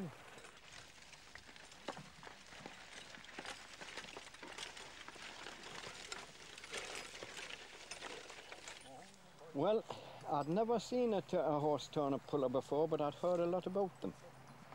And I was determined to get one. And we went away into Westmoreland where it was advertised at the farm sale. And I was determined to have it, but it wasn't really that bad. I think it was £120. It saved that in time the few years we've had it.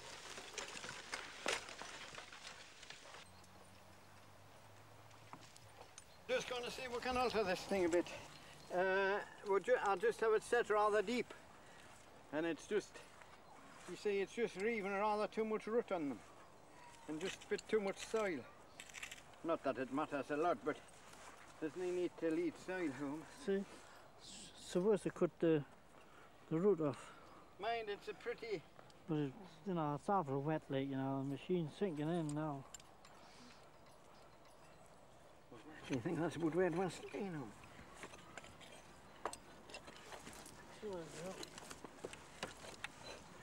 Right, wait. Oh, man.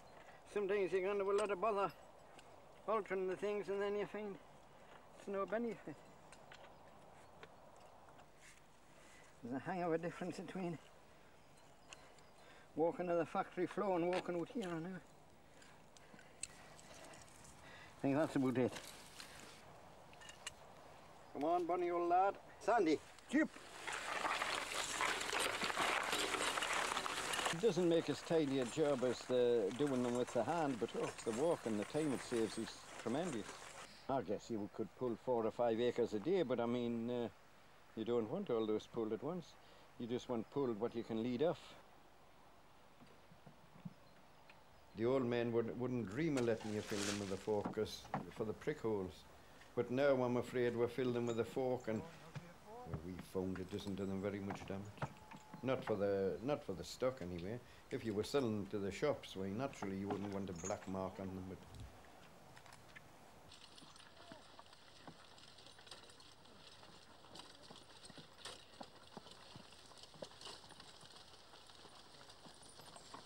But a lot of the implements we use are sort of 60 and 70 years old, and you just cannot buy replacements.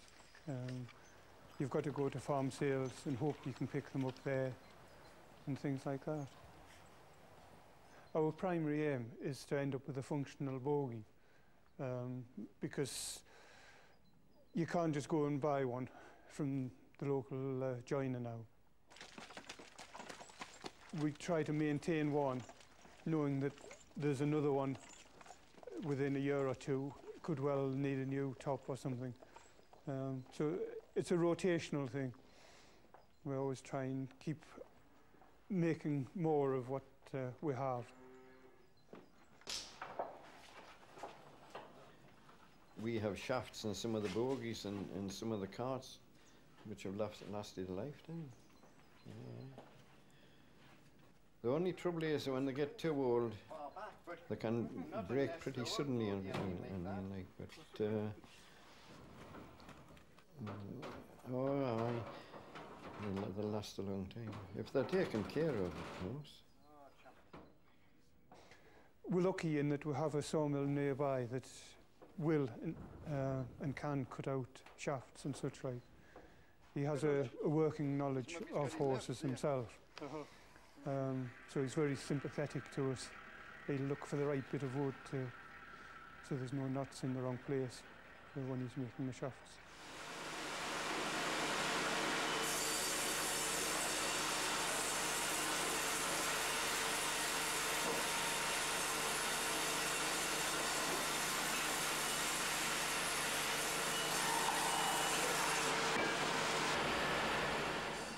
You don't make cart shafts out of Scotch pines or spruce. It has to be ash or larch or something. with timber that's much more strength about it. It's not so much the measurement as the shape. You know, some have got one bend, side bend, some have got two bends. There's all sorts of shapes and sizes. That's why you have to have a pattern to go for, work from. I used to work on a farm as well, you see, and I knew his father, and we've just kept in touch. Been friendly ever since. See, you were a great strong fella. They reckon that all the farmer needed, you know, was strong at the back and thick of the head. Well, that's another pretty skilled job. It used to be a joiner and wheelwright's job, the shafts, but there's not many left now.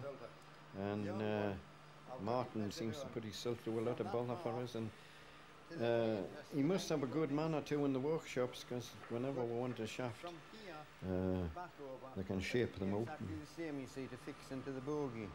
You've got it? You see? As it is now. Exactly the same as it is now.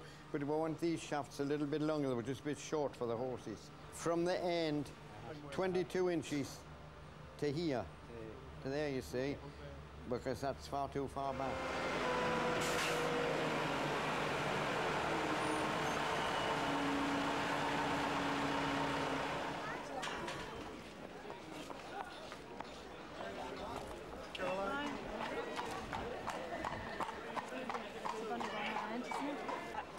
I would first start coming here, let me think, almost 50 years ago. Yes, and I think there was only 1 year since that I've missed being here. I wouldn't miss it. It's educational as well as a good day out. And you can always pick tips up and hear what's going on in different parts of the country with the horses. And meet a lot of friends, meet a lot of people I know, and get the crack and such like. You'll know as well as me why the breaking's important, but the next year's just as important. It's hard work the next bit. And Jack was your uncle, eh? Yes. You know it? Oh, listen now. We've many a time had bad weather, you know, but never to gone on as long. Have you seen Terry lately? No, not since that night we were there. Oh, well, David always goes now, naturally. And Richard, if he's not at school. It's a very friendly place. But we'll go up every year because we want to see what there is, how the trade is, and if we're acquiring a foal, the purpose of keeping the horses going, purchase a fresh foal for us to break in and later work. Are you looking for us? No, not today, but I was just saying to a chap, I said, well, what for the one for now, we couldn't take today. He said, I wouldn't like to trust you. But no, well, too many of the place, actually. But that's the kind of foal we'll look for. It's only a bobby. I can see that. That's the only thing that worries me. You see, I've always bought a little colt foal. There's demand for the good filly foals. The smaller colt foals, well, they're such a poor price. I'm just frightened that there's a lot of the breeders will just stop breeding. And I don't want to start breeding them. That would be too expensive for me anyway. Well, number 14 in your catalogue to the call 400 Saturday, putting on 300, 200, 200, 100 guineas to start made for the call 4 here, 100 guineas, 100 for the start there. I'm watching to see who's bidding at them. Oh, well, there'll be horsey men that I've got to know over the years. Yes. And, well, I can picture what kind of a life most of them are going to have. Some will be going for show work, some will be going for breeding.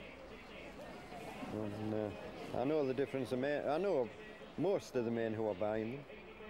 Terrible altogether. But I'm afraid around here, as I see it anyway, it's very depressing. There's not the interest. It's here to sell. Yeah, man, that's terrible. And when you see what price the little colt foals are making, there was another very good little colt foal just went for 80. Well, I mean, It was just insulting, really. All the way from Lanarkshire, Society Princess is a fair Clydesdale there. She's six-year-old, and she's expected in fall. And to the service details in the catalogue there.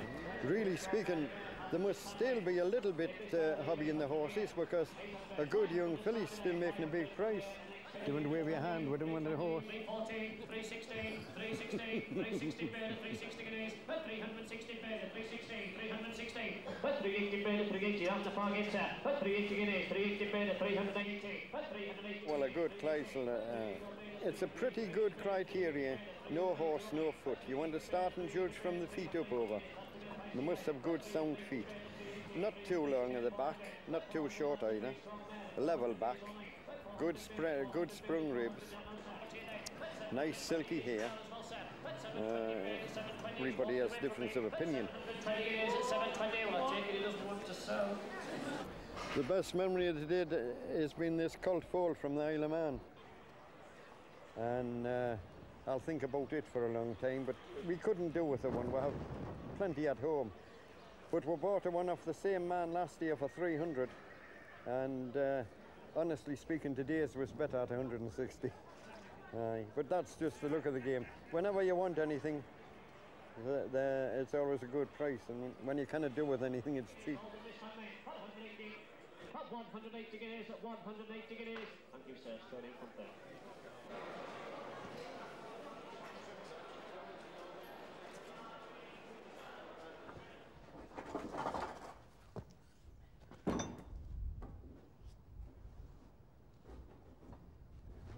It was a hay bogie, and the top was rotten, and the wheels had gone west, so it was line wood, and it was a little bit too good to break up for firewood, so we thought we'd renovate it. Actually, this original bogie, my father, he would have been 100 this year, and he was a schoolboy when they bought it brand new. There was a chap called Robson, a Matfin, made it.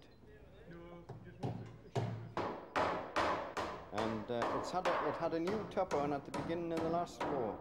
They'll be the original soles and the crossover spars. And of course the shaft, there was one of the shafts gone, so we got the shafts made new. Renovating these old things, it gets at you, you know. I like the job of renovating them. I left school when I was 14, and they wanted us to go to another school in Norway. So my father had the idea of sending us to the joiners for a 12-month. You couldn't learn joinering in 12 months, but by Jove, it does a lot of good. It was a good idea. Apart from the joinery, it learned us how to walk. Learned you that you had to walk.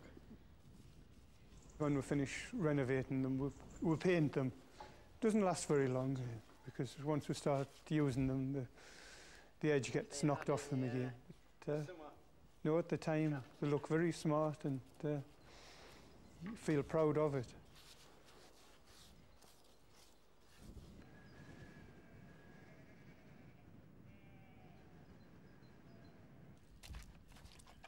Ploughing lay's the best job of the whole lot, as a rule, but this year has been exceptional altogether for wet.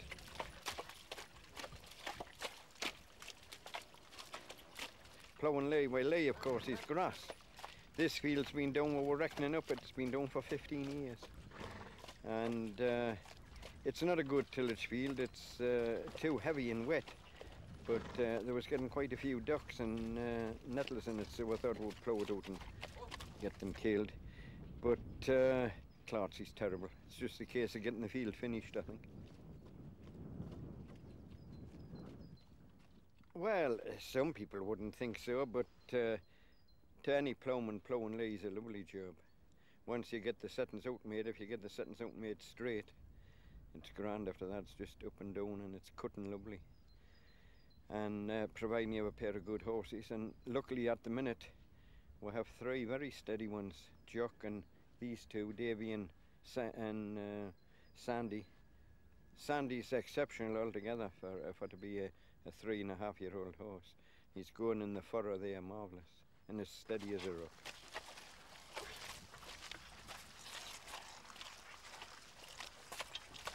Oh, well, he's almost finished breaking in. He's perfect in everything in the chains. And he's ploughing this heavy lay, he's ploughing marvellously. He's taking it so steady. I mean, some young horses would have been pulling keen and that. He's just going like an old one, just stepping away as steady as can be. Oh, he's a grand horse. Back. Oh. I wouldn't enjoy lying about doing nothing. Well, I would never do nothing. I would always find jobs to do. I mean, I'm retired on paper. Oh, I mean, I don't do anything near the work I used to do. Well, I cannot. That's all about it. But I'll do what I can as long as I can, as long as my health keeps good. As a son of the soil, the one that loved the land. I think that's what I would like to be thought of. David took to the land. Oh, by Jove, he's an all-rounder. I mean, it's rather strange. Most young chaps, well, not young chaps, but most chaps walked with the horses and then went to gradually turned over to the tractor. Oh, it looks about right. David walked with the tractors and then turned over to the horses. At first I was helping put the bales onto the bogies and such right. And then just got on bring the horses home as well. And seemed to get on all right with them. And just continued from there. You learn by your own experience. I'm delighted that David's taken to the horses, and apart from taking to the horses, I mean, he can handle them, he can manage them. I mean, he can take over the business or the work or anything. I will certainly try and continue myself, and Francis will support me in that. Hopefully Richard will as a later years. As long as farming remains viable. I'll be reluctant to go back now to the tractors. I'm happy with the horses and feel that I'm gaining enough experience to carry on with them should something happen to John.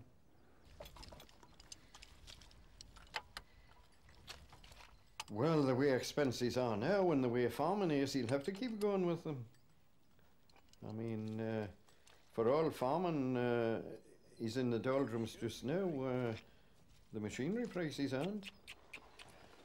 Get down, Sandy, man. Ah, well, there's some might think I'm not wise, and there's others told us they wish they could do it.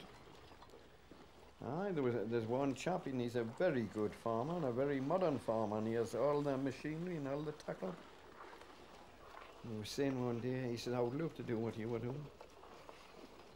And then, of course, there's others say, why, to make no bones about it, they wouldn't be seen doing and driving the horse. It doesn't bother me in the least.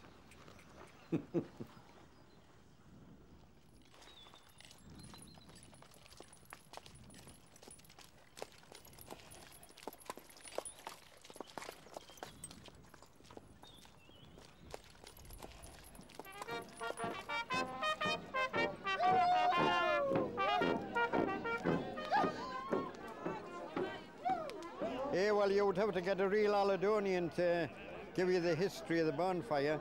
I have heard it said it goes back to pagan times. I suppose it'll be true. Everybody, for one night in the year, everybody's wishing everyone else a Happy New Year. Personally, I don't know the real history of it. It's an enjoyable evening, but not one that we can do every year. About once every 8 or 10 years is often enough for us. We went up this time because we felt Richard was old enough to see the new year in style.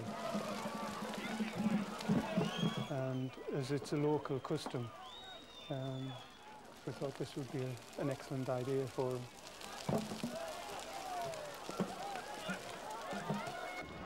just see the new year in. They often say farmers is happy when they're complaining, but they're great. I think it's just true to say they're great optimists. Prices might rise and surely the weather will be better.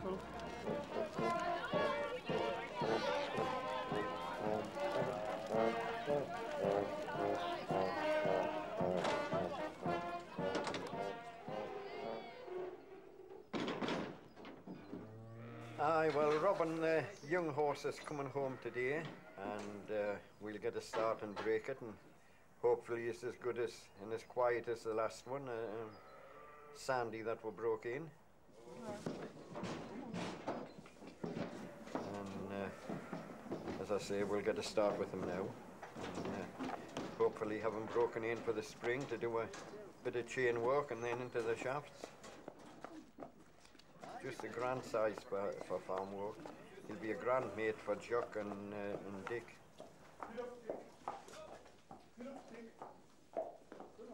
I mean, I've always wanted to walk with horses. I mean, it's both work and pleasure, walking with them.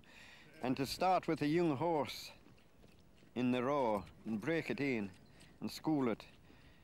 And from the day you bring it in the rough to the first day you go off with it in the shafts, it's a tremendous sensible, well, what should I say? You've accomplished something.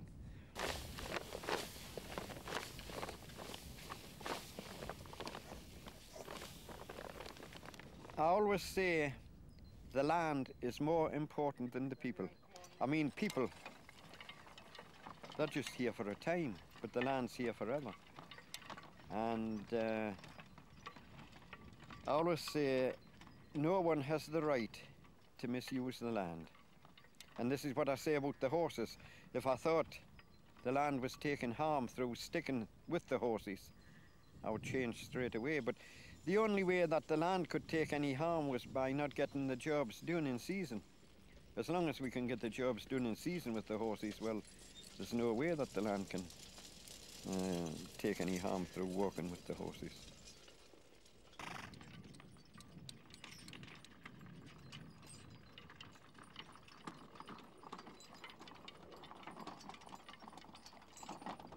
But for myself, if I had life to live over again, I would still walk with the horses.